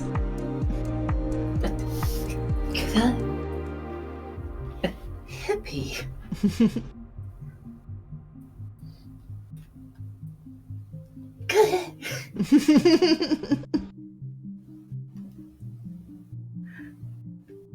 What do you do, Gemma? As rude as that is, I want to just turn my attention back to my hand. And I want to see if I can feel that again. Well, if I just... I don't know. What do you want to do? I want to feel that heat again. No. Roll. I want more of it. Roll Arete for me. Arete. Aratato. Aratato. Iriti. Iriti. DP mod 0, difficulty 6? Yes. Okay. That's unfortunate. You try and you focus on that feeling, but the warmth never comes. The cold isn't there either. The same feelings you had when your arm was inside the book just don't seem to happen now. But at the thought, you see that same wispy hand pull itself out of the pages of the book, and it reaches out to your hand and it holds it the same way Josephine did. And you feel that same sound, the hush that went through the trees, wash over you.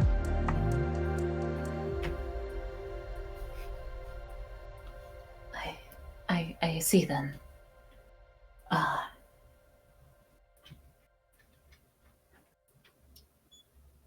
Well, I don't believe I am crazy. This is,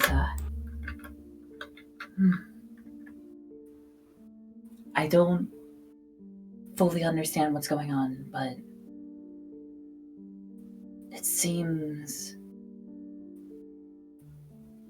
truly divine.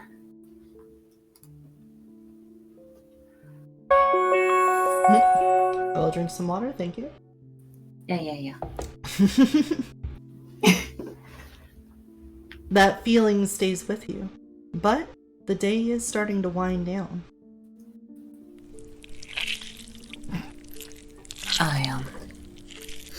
Well, if this day is ending, I should go home, sleep on this. Yes.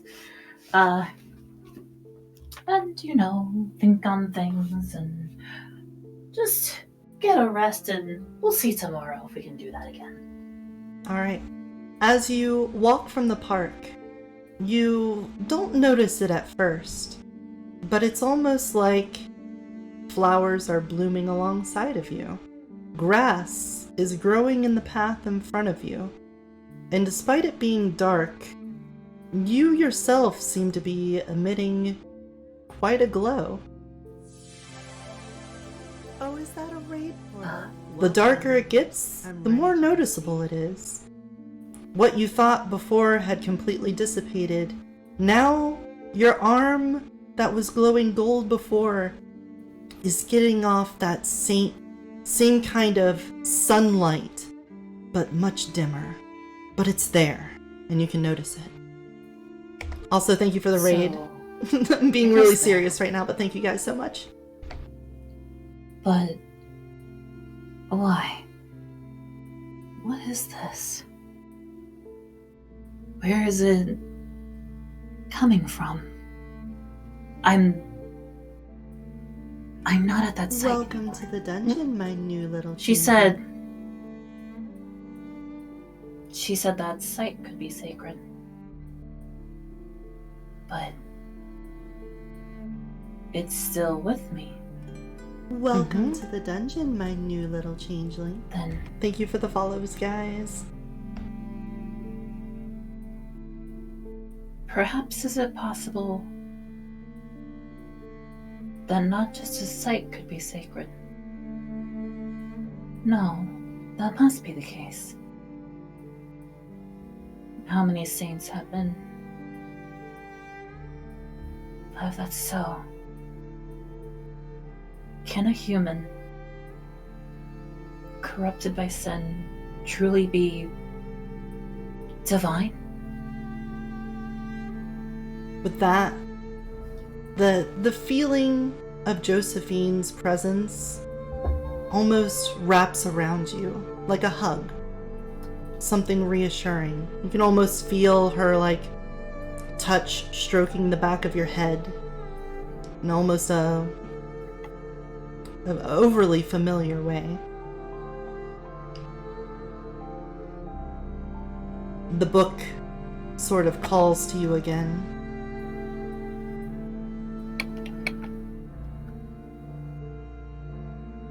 Oh, what will it show me now?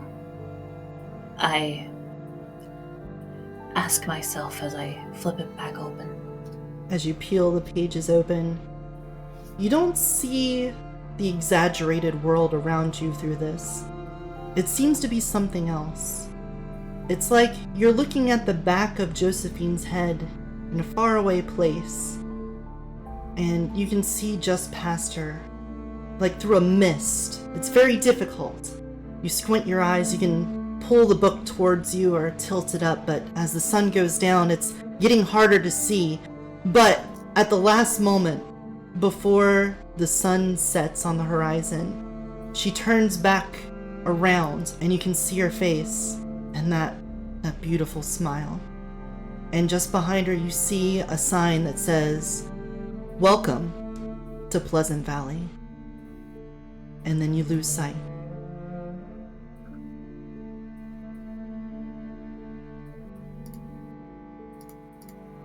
The pages turn opaque. The book seemingly lost all energy. No matter how much you flip the pages, the words just stay there. The pages remain the same. The spine crinkling and decrepit. It is a book.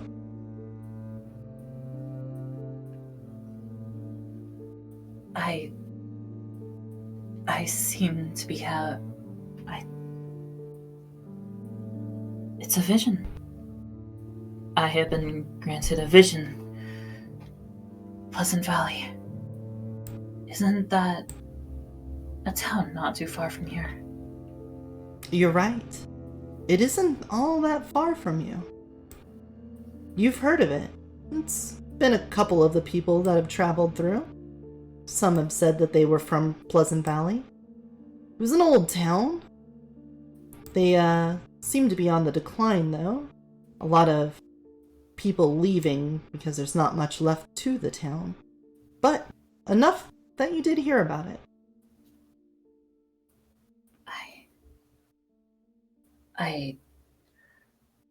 I should go then. Who am I to just ignore a vision?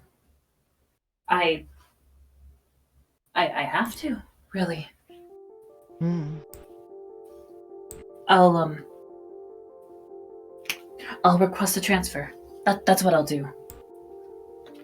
I'll go back home and just request a change of scenery.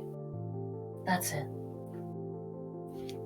And as you walk in the doors to the church, before you've even had a chance to make your way to the banquet hall for dinner, a member of the clergy comes up to you.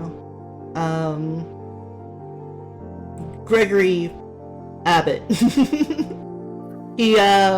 He says, "Gemma, I know things... excuse me.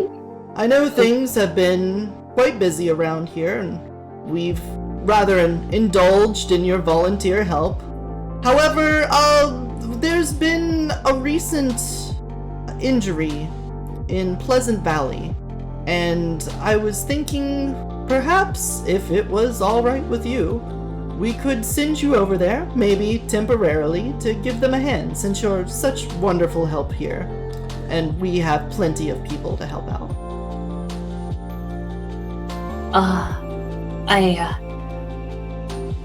I mutter under my breath, is this destiny?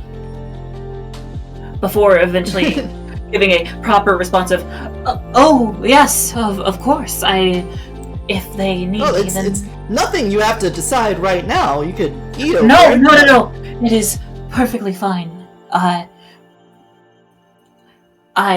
am to help the lost sheep of this world. And if our Lord wills it, of course, I shall go to Pleasant Valley and assist all who are there. Oh, right. Well, I applaud your enthusiasm, and I'm sure the Lord will work wonders through you, my child. We'll make sure to have a. We'll make the arrangements. We'll talk to you tomorrow. But please go eat. Yes, of course. Have a wonderful night. You too, Gemma. And Gregory walks away, attending to some of the other members that had shown up for something to eat, leaving you and your book and your meal to yourself. Over the next few days, they would prepare to get you on a shuttle that would take you over to Pleasant Valley, where you would be meeting with your new caretakers there in the First Catholic Church of Pleasant Valley. And that's Gemma's story. Yeah. Yay! Now give me just a moment. I gotta get some more water, and then we'll jump into Crusader's character. Of course. Don't you worry. I'm still here for you, chat. Now tell me, are you having a wonderful day? Do you like salmon? Do you think fish can actually smell scents? If they can, what would be their favorite smell? Should I smell a fish? Do you think they'd like it if I smelled them? I don't know. Do you think if I put one of those cleaner shrimps in my mouth, they would just start cleaning my mouth? Or do you think that would just be really scared? Okay. Probably also have to have water in your mouth for it. Oh yeah, that makes sense. Oh, I was just asking questions of chat, don't worry. Alright, so now we get to look at Crusader's character. You want to go ahead and introduce yourself? Hopefully you're not muted right now, because you are. Oh. Crusader. Very rarely do I mute myself on Discord. Okay. It's okay, don't worry about it. Apparently I did. So, yeah. I'm Anthony DeLuca. And if I can bring up my character sheet again, because I seem to have lost it. I stand about 5'8", brown hair, brown eyes, appear to be late 20s, and I absolutely love to cook. But I make sure that everything is always clean, neat, and tidy. I grew up in Chicago. I've always been a very social person, and while there, I met up with Nicholas when he moved to that town at a younger age, and quickly we became really close friends. At that time, even still now, don't know what Nicholas's father did, but he would travel quite often. Many times it would leave us to just go around the town, do whatever we wanted, have a little bit of fun. But there were also fun times when I would even be invited onto the trips with Nicholas and his father. Going to some different countries, being able to experience the different cultures there, but more importantly, their food. The different flavors that they would do, the techniques that they had for cooking. And I just couldn't help but want to know more. After graduating high school, I decided I wanted to go into a culinary school. This caused some issues between me and Nicholas, as he always felt that I could do more for myself. But I knew that I could be one of the best chefs in the world. And everything was going great. I was top of the class. I had access to use expensive equipment, ingredients that other students wouldn't be able to use. And then, well, there would just be constant arguments with me and Nicholas. We just never could agree after. And one fight hit a lot harder than any of the others. After that, my grades started to suffer. And then there was just accidents that would constantly be happening around me, caused by me being careless. A fire that started. Luckily, no one got injured too severely. Nothing more than a second-degree burn, if that. But with everything that was going on, it was just too much. I got kicked out of the culinary school. And desperate, I knew I couldn't go just back to my old friend Nicholas. Not like that. I decided to just start applying for any jobs I could in any type of kitchen. I took one, and all they would allow me to do was the prep work. I wasn't ever able to do anything else. And then one day, it was very odd, but I was told that I was in charge of cooking everything. That none of the other chefs would be in, and that it was my responsibility to make sure the kitchen operated. So that day, whenever you came into work, the owner was there, but the chef and the sous chef were out. He said, "Hey, it's about time, Lorenzo.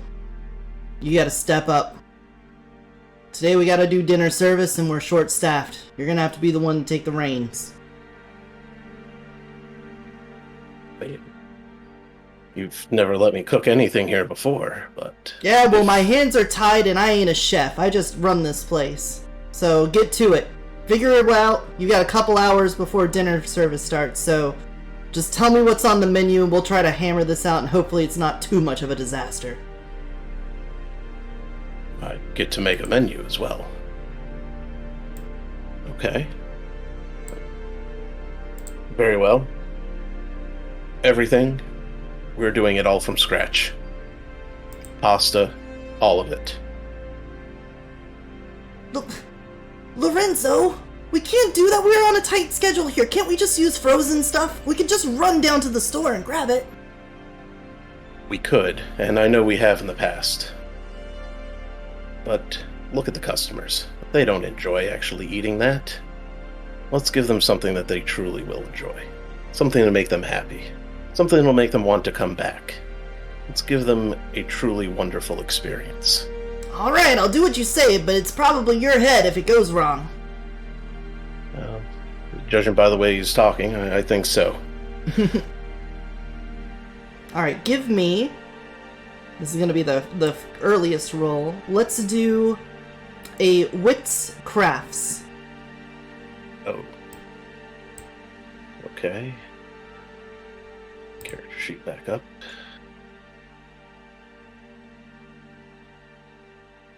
Wits.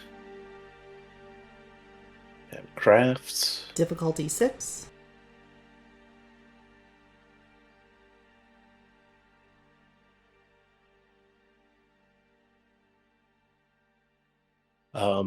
DP Would my 0? specialty be coming into play on this? Not in this particular case. This is about you building a menu more than the actual act of baking. Yes. Difficulty 6.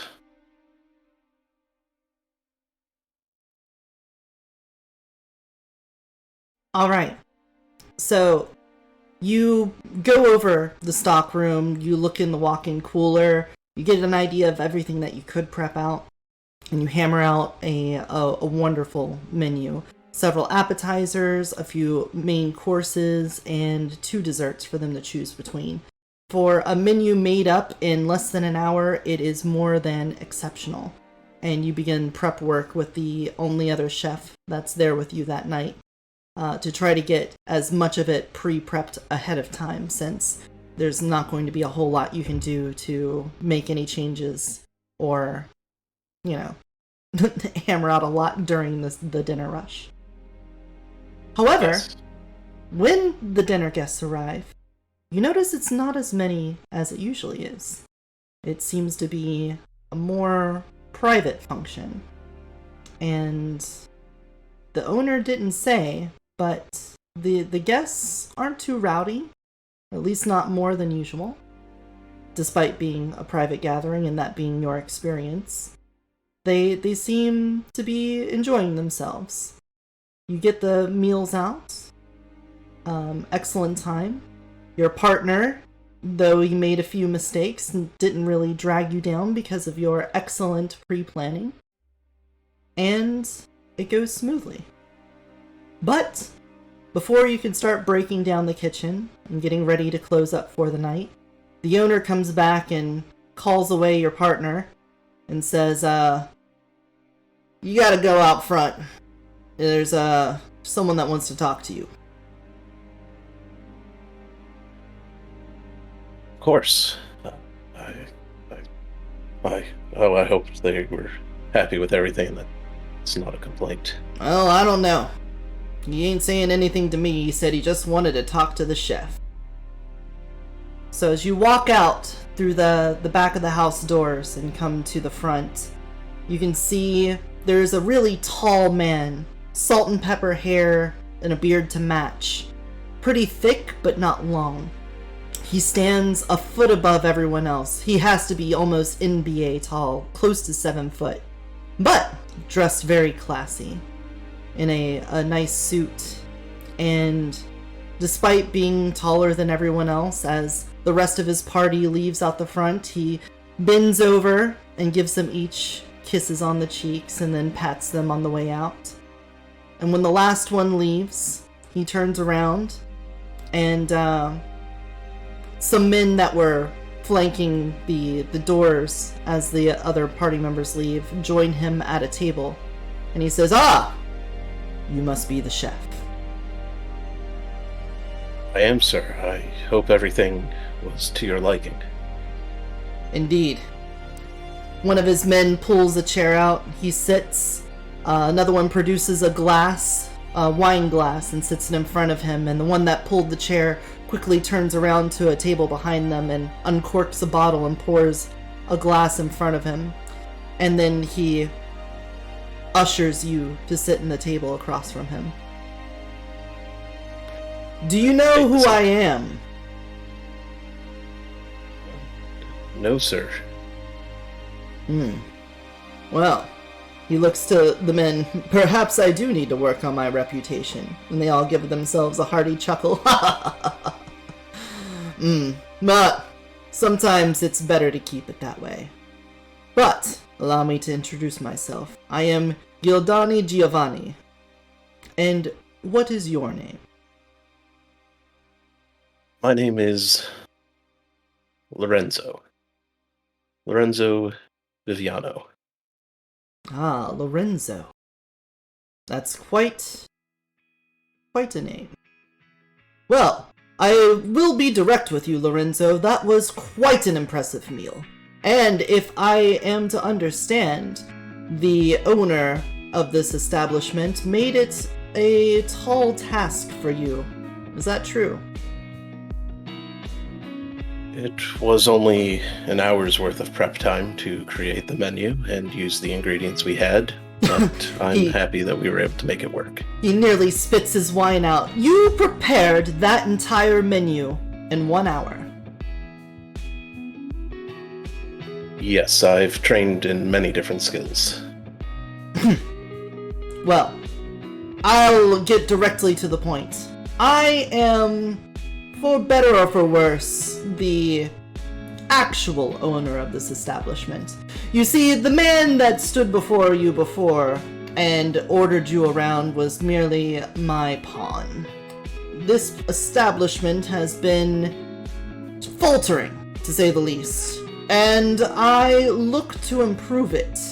And when I requested a private party for tonight, I found that the chef and sous chef had outright quit, fearing what I would think. And it seems as if the owner was ready to throw you under the bus. So, knowing that, I am now out quite a lot of investment. I no longer have a chef, I no longer have a sous chef, and after tonight, there's no longer an owner. So I have to ask you, Lorenzo, how do you feel about owning your own restaurant? It's always been a dream, sir. Well, I think you're more than capable of it.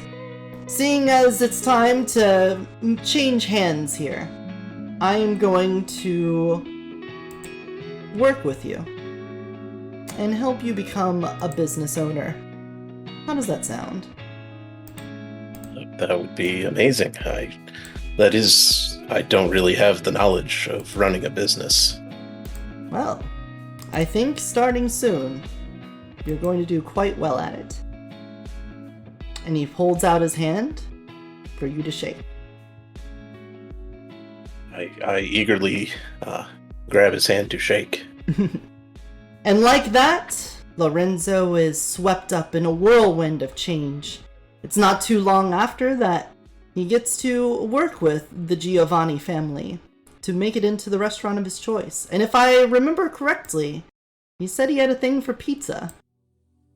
Yes, a nice pizzeria, but it has to be authentic wood fire ovens. Oh, absolutely, Lorenzo. Don't worry about it.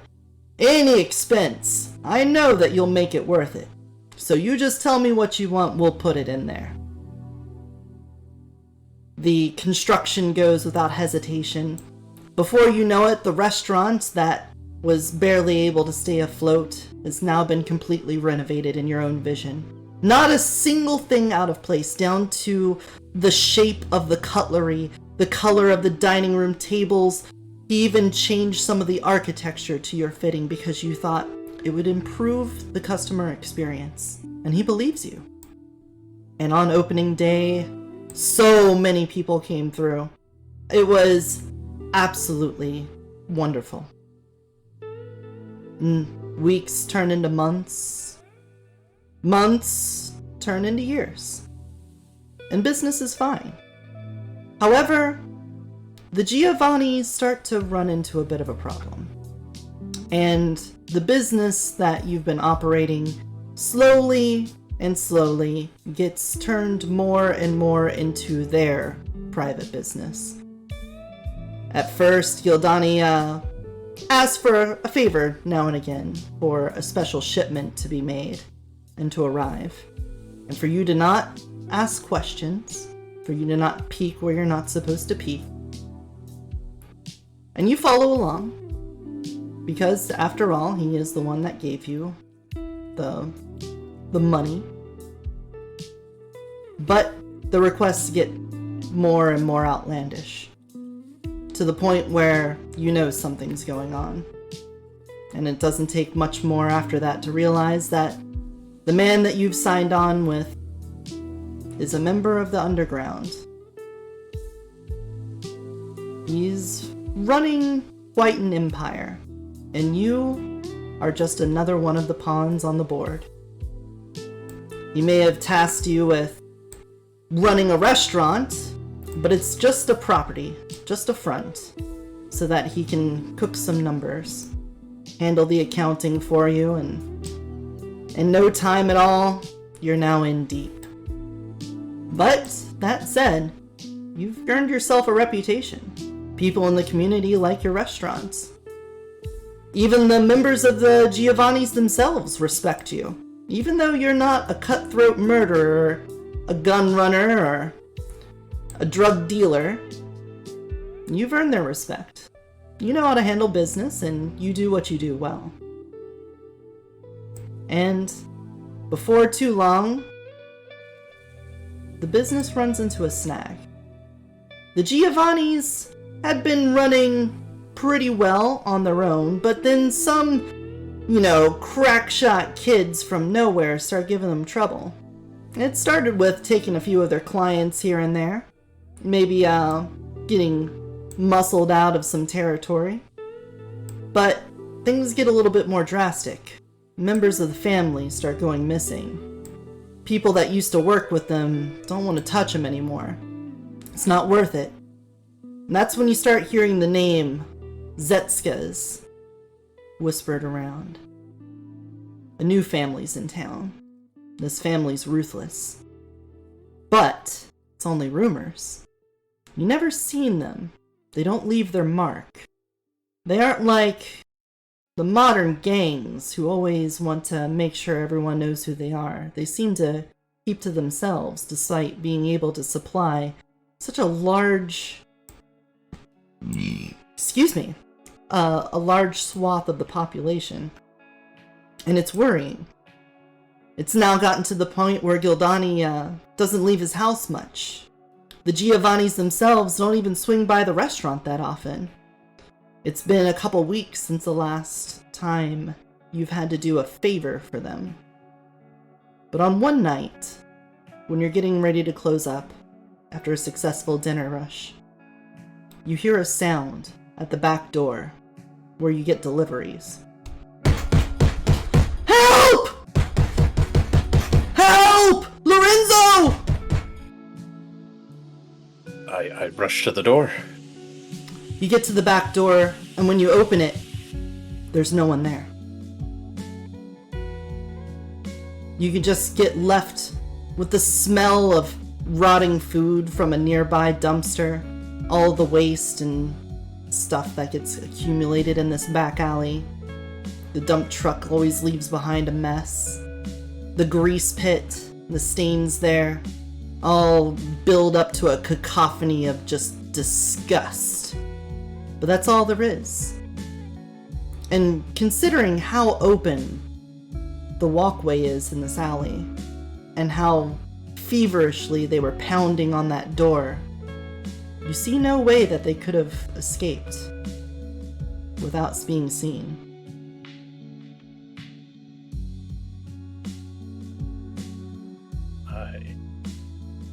I step outside. Someone must be in trouble. You walk out of the door. I will, do you put something in the door so it doesn't lock behind you? Oh, yes. Okay. We'll put a crate, like a milk crate. Alright. You block the door. Take a step into the alley. You look down. The back sides of all the other shops that are connected to your building have little lights over the back doorways, and you see nothing there. You turn and look in the other direction and the same. And something in the back of your mind has you uneased. Not only because someone was just pounding on a door begging for help and now they're gone, but there's something in the air. Something beyond that putrid disgust that seems out of place. Give me a perception, alertness. Kind of seems like doubling down, but let's do that. Okay.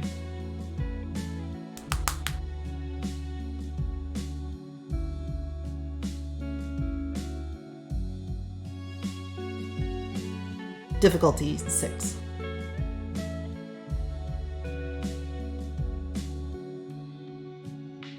Two successes. All right. A draft winds between the buildings, and when the air hits you just right, you notice that it's a different smell.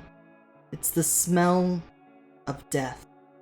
It's not one that you've over-familiarized yourself with, but over the years, as you grow and you've lived in a big city, there's occasionally times where you might be introduced to it. And it draws you towards the dumpster. I look into the dumpster. Inside, you lift it up, and before it can open all the way, you can see two beings inside the dumpster.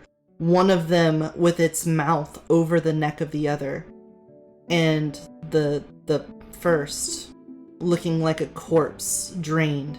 You can only see a sliver of light coming from the lamps over your business, peeking into this dumpster. But as soon as the light touches, and you get this glimpse, the other being looks up at you with bloodshot eyes and bearing fangs dripping in blood.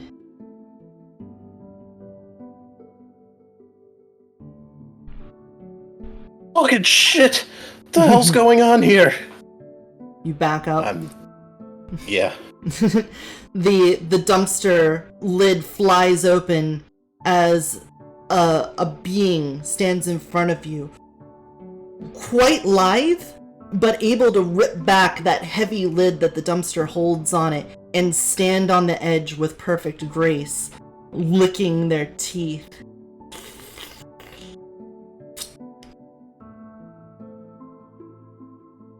Fuck are you? I try to look to see if I have a path to get back into my restaurant. You look away, and the being drops down from the dumpster, and you can hear the feet land in front of you. As you turn your head back around, it grabs you by the collar of your shirt and picks you up and drags you with inhuman speed into your restaurant. It kicks the crate out, and the door closes behind you, and you're left alone with this monster in the back of your kitchen. It's hunched over you, breathing heavy, looking at you, almost like you would be looking at a steak, ready to feast. I don't know what you want here, but I'm not looking for trouble. I just wanted to help the person who was Stand up. Okay. Fight me. The other one was no fun. Come on, Giovanni. Let me taste some fun. Fight? I'm just a cook. Fight me! It knocks over some pots and pans. All of you are so weak! It leaves me with such an itch I can't scratch. I try to make my way over to a knife. Yes, yes. Have some spine. So let me see what you've got. And it lunges at you. And as it leaps through the air, a gunshot fires out. And you can see one of Gildani's right-hand men, one of his closest bodyguards, was standing at the door and shoots at it. The beast stumbles back, and then crawls out of the doorway that it came through, out to the back of the store. Are you alright? Lorenzo! I'm okay, but it had a guy in the dumpster. No. He goes to the back door and he makes sure to lock it. He doesn't dare step outside of it. Lorenzo, that was one of the Zetskas. They just hit several of our men in one night. They hit a couple of our safe spots, so I came over here just to check on you. I'm glad I got here in time, but it's not going to be safe. I don't know anywhere in this town that's going to be safe. You gotta get out of here. What even is that thing? It's not human.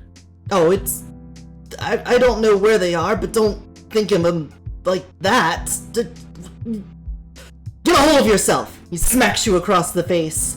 Listen, I know a lot of people get scared the first time a gun goes off near them, but that's just a person, and I didn't get a clear shot on his head. But maybe he'll show up at a hospital. I can find him some other time, but don't worry about that. Now, we need to get you to safety. The boss cares a lot about you. You've been loyal. You've been a good man. But we gotta get you out of here. Yes, of course. He leads you to the front door. He takes a peek around with his gun in hand. He pulls another one out of his pocket and goes to hand it to you. You any good with one of these, kid? No, my hands, I'm much better skilled with a knife. Alright. Well, hold on to it. Not sure how good it'll do you if we get in a gunfight, but I would rather have you not shooting me, if it's down to that. So, he takes a peek. The road seems eerily quiet, but as he opens the front door, he leads you out to a car waiting out front, engine still running. He opens the passenger door and then runs over to the driver's side. I run over. You get into the car and the smell of cigarettes is heavy inside of here. You can see piles of discarded cartons laying on the floor. He jumps in and he revs the engine and he peels out as fast as he can. But he gets stopped at a light. He begins to inch out into the intersection so that he can peel away. Before he can, a car on the other side of the road comes into oncoming traffic and pins the front of the car down. Just then, another car from behind pins him in that way too. And you can see them.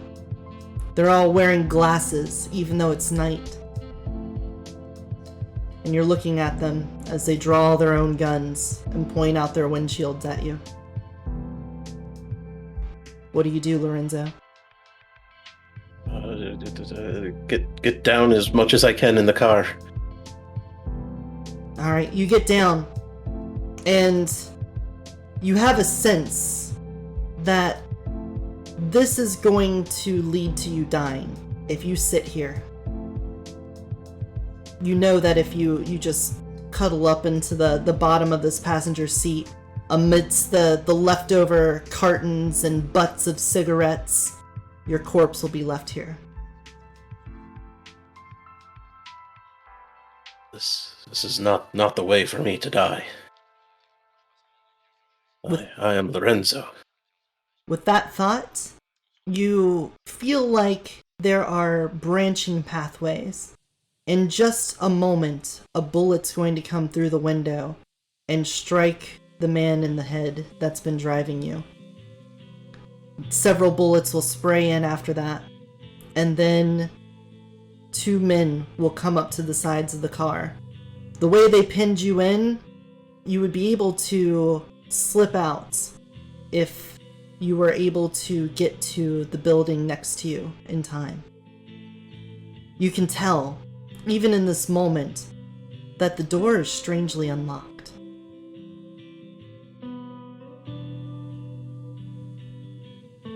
What do you do? I take a breath. I wait for the time. And I'm going to trust my instincts that somehow know that the door is unlocked. All right. In that case, give me a dexterity. And that's it. Give me a dexterity roll. Okay. This time, difficulty 7.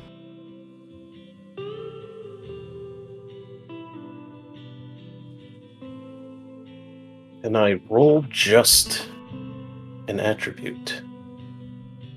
I'm not sure how it would work, but I wanted to do athletics, and you have nothing in it, so maybe you could just put Okay, athletics so I select in. athletics then. Yeah. Okay.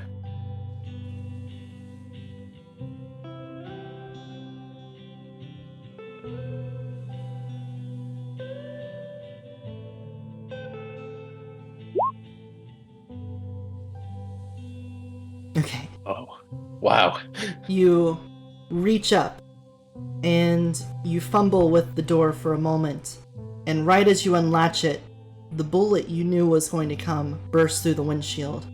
The bodyguard's head falls back unceremoniously as a rain of bullets shower in. The door opens up, and you're able to fall out. You can hear the bullets whiz past you as you get over to the door. As you imagined it, the door was unlocked, and you open it up. It's a closed-out business space. It looks like it was cleared maybe months ago. There's signs of rats and other pests in the area, but none of that seems to matter. All you can think of is getting out of sight, getting away.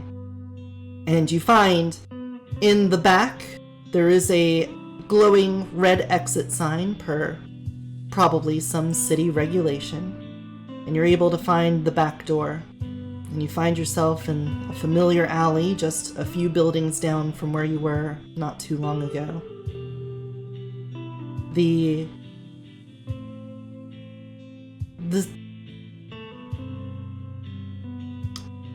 I want to think of the word for it, but the excitement is roiled up in you, almost feeling like it's gonna burst. You can hear the footsteps of the men running through the building after you, and you gotta find somewhere to go. You can either hide, you can run, or you can fight. I can't fight those guys. I've got to run. Okay. You take off down the alleyway. You can hear their footsteps. As they bust out the door, one of them sees you and chases after you. The others give a laugh and say, "Ha ha ha! Have fun!" And they leave, heading back towards the car. The one, you can hear their footsteps. They get right up behind you, and just as he's about to touch you, you have an opportunity to slash him with your cleaver. I will make the attack with a meat cleaver. All right. Almost without your control, you can, in the blink of an eye, see the weaknesses in this crazed beast in front of you.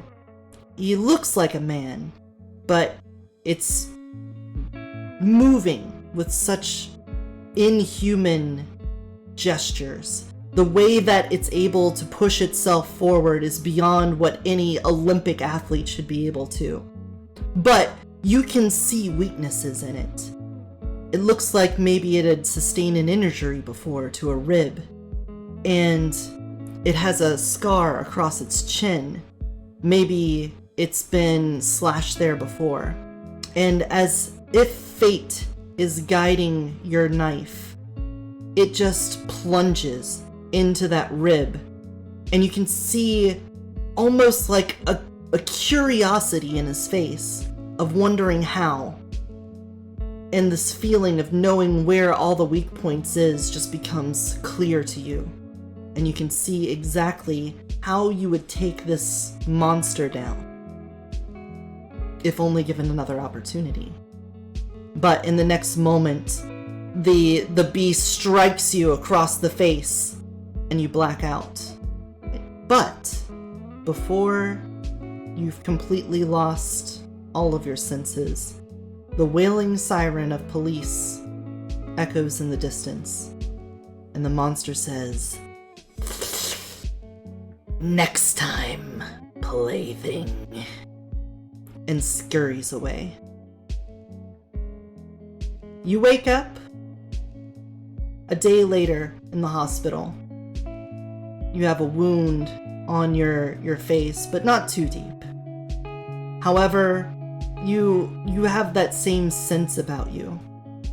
You know where things are gonna be. Before the doctor even walks into the room, you know that he's going to walk up to you, pick up your chart, and then stand over top of you. And then, just as you think it happens. Sir, we got you down as a John Doe. We didn't have any identification on you. Would you be able to fill out this sheet for us? You seem to be awake now. Yeah, I can. I think I can do that. All right. He sits down next to you and he shines a light in your eyes, makes sure they dilate, looks at the charts again, and goes, "All right, well, if you had any insurance information, any of that, we're gonna need you to fill this out. Then we also had to do this scan," and he reads off a whole bunch of medical mumbo jumbo, and at the back page you can see you're already in the tens of thousands of dollars for your medical fees. And well, I'll leave you to it. And he gets up and he heads out. But in this moment, the words that are going through your head is what the bodyguard told you shortly before he died. That all of their safe spaces had been cut off. Many of their men had died that night. The Giovanni family had crumbled.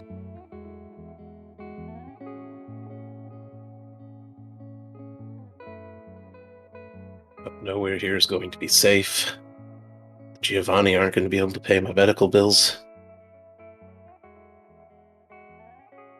Everything, even though it was for the underground, for criminals, I finally was doing something good.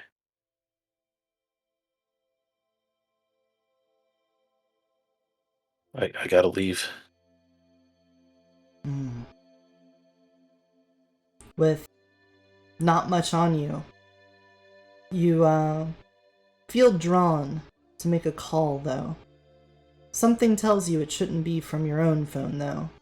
Perhaps there's something in the hospital, somewhere you can make a private call from. Those branching tendrils of fate seem to be pointing you in different directions, and you can see that the best one would be just down the hall in an empty office. I follow that tendril. It's these things haven't lied to me yet. As you walk down the hallway, different tendrils that had split off into other rooms where there's other phones get thinner and thinner until they become almost hair-like and then disappear. As you progress towards the option you've chosen, new tendrils fork out, one even further down the hospital, going into more rooms. But as you pass by other ones, they thin and disappear until you walk into that room. You can see that it's dark in here, but the hold light is on the phone, and you're alone with it.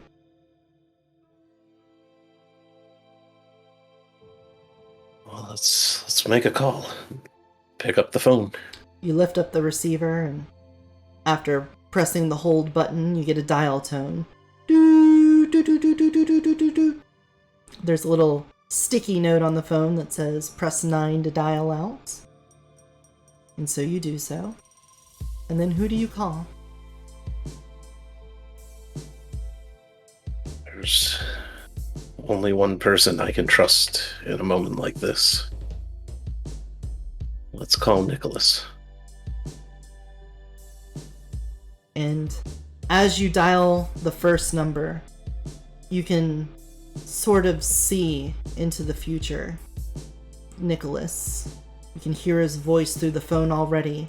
By the time you hit the second button, you've already thought of the different things you would say to him. The third button, another dial tone comes through. Boo!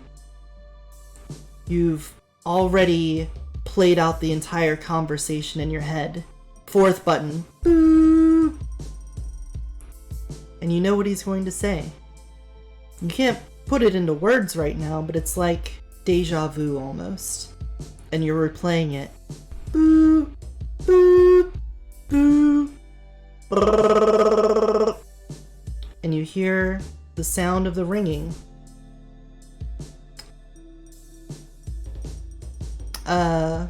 Nicholas, do you want to answer? Yeah. I'll pick up my phone, see it's from a number I don't recognize, but I'll answer it. Dr. Bassett. Nicholas, it's been a while. Lorenzo? Some things have happened, and I really need some help. I don't even know where to begin, or even if you'll believe me. Why don't you start from the beginning? Are you safe? No. I'm not safe in this city at all.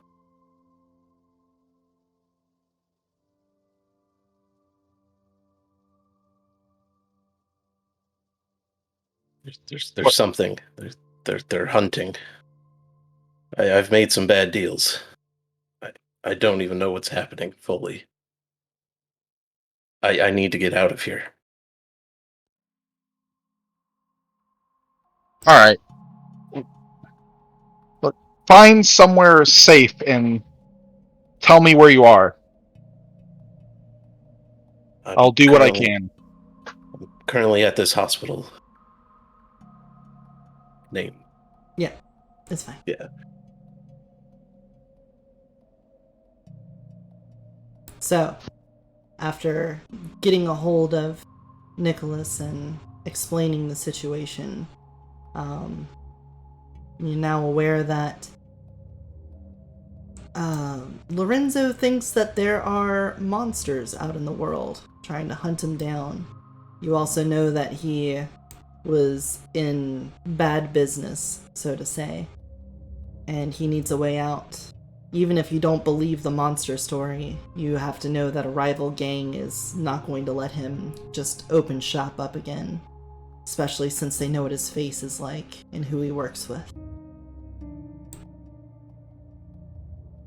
Damn it, Nicholas. I told you. Alright. I think I can help. Get somewhere safe, and I'll send something. I'll come get you. It's just you're gonna owe me for this. Absolutely, of course. I don't have anywhere else to go. And just as the conversation played out in your mind, you then let down on the receiver and hope that your friend, or at least who used to be your friend, will be able to arrive before the Zetskas can get to you.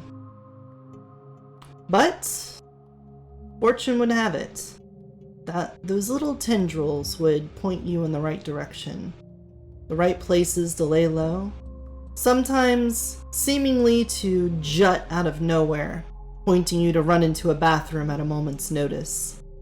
And while you never really saw the threats in your way, you can feel like it was leading you to the right places. But as the days go on, and eventually you get into the care of Nicholas, the tendrils seem to fade away, as the imminent danger also goes with it, and you lose those little glimpses of fate.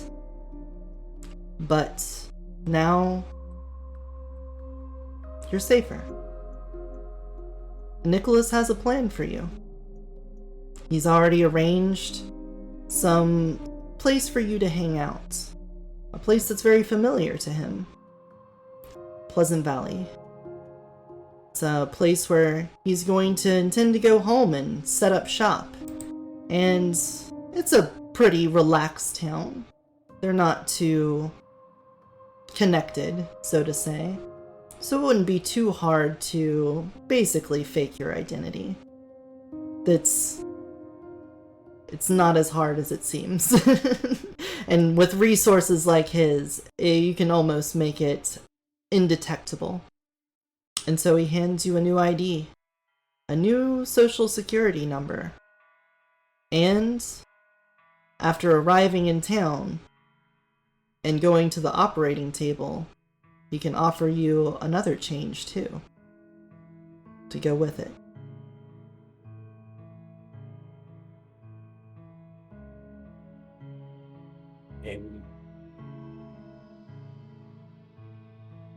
I do like the way I look, but if they ever spot me again,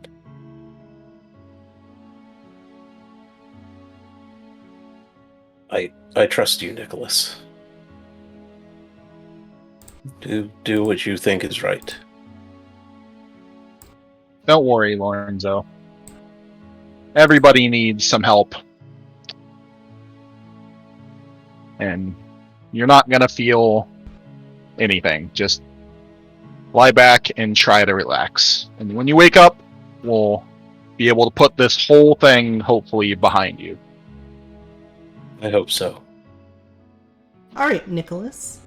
Can you give me a dexterity medicine check with a difficulty 7?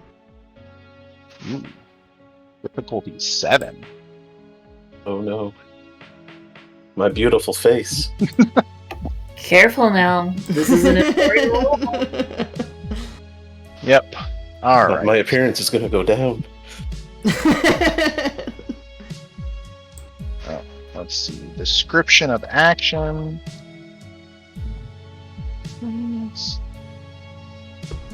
No DP mod. Difficulty of 7. Okay. You are a professional, and this is your environment, and you're able to sense through the lingering feelings of your own flavor of will working how to best direct yourself through this. You make some alterations here and there, and your good friend Lorenzo dies and is reborn as Anthony DeLuca. I'm not gonna lie, you actually had me there.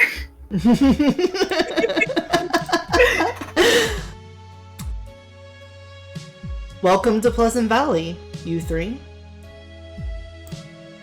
You are now your awakened mages, and you have arrived in town. Wow. So, I believe we can end this one here, and then we can pick up again next week. That was very intense. I hope you guys. Hope everybody enjoyed it. Yeah, I hope you I guys had enjoyed fun. it as much as me. I know that those were all separate, but now we'll have all three of you together starting next week, and it won't be so one-on-one. It's exciting to see where things will go from here. Yeah, that was one hell of an introduction. Thank you. Yeah. I got to spend all week thinking about how I was going to do that, and still trying not to make it too railroady, but I know it had to be somewhat railroady since we all know what the destination had to be. Yeah, of course.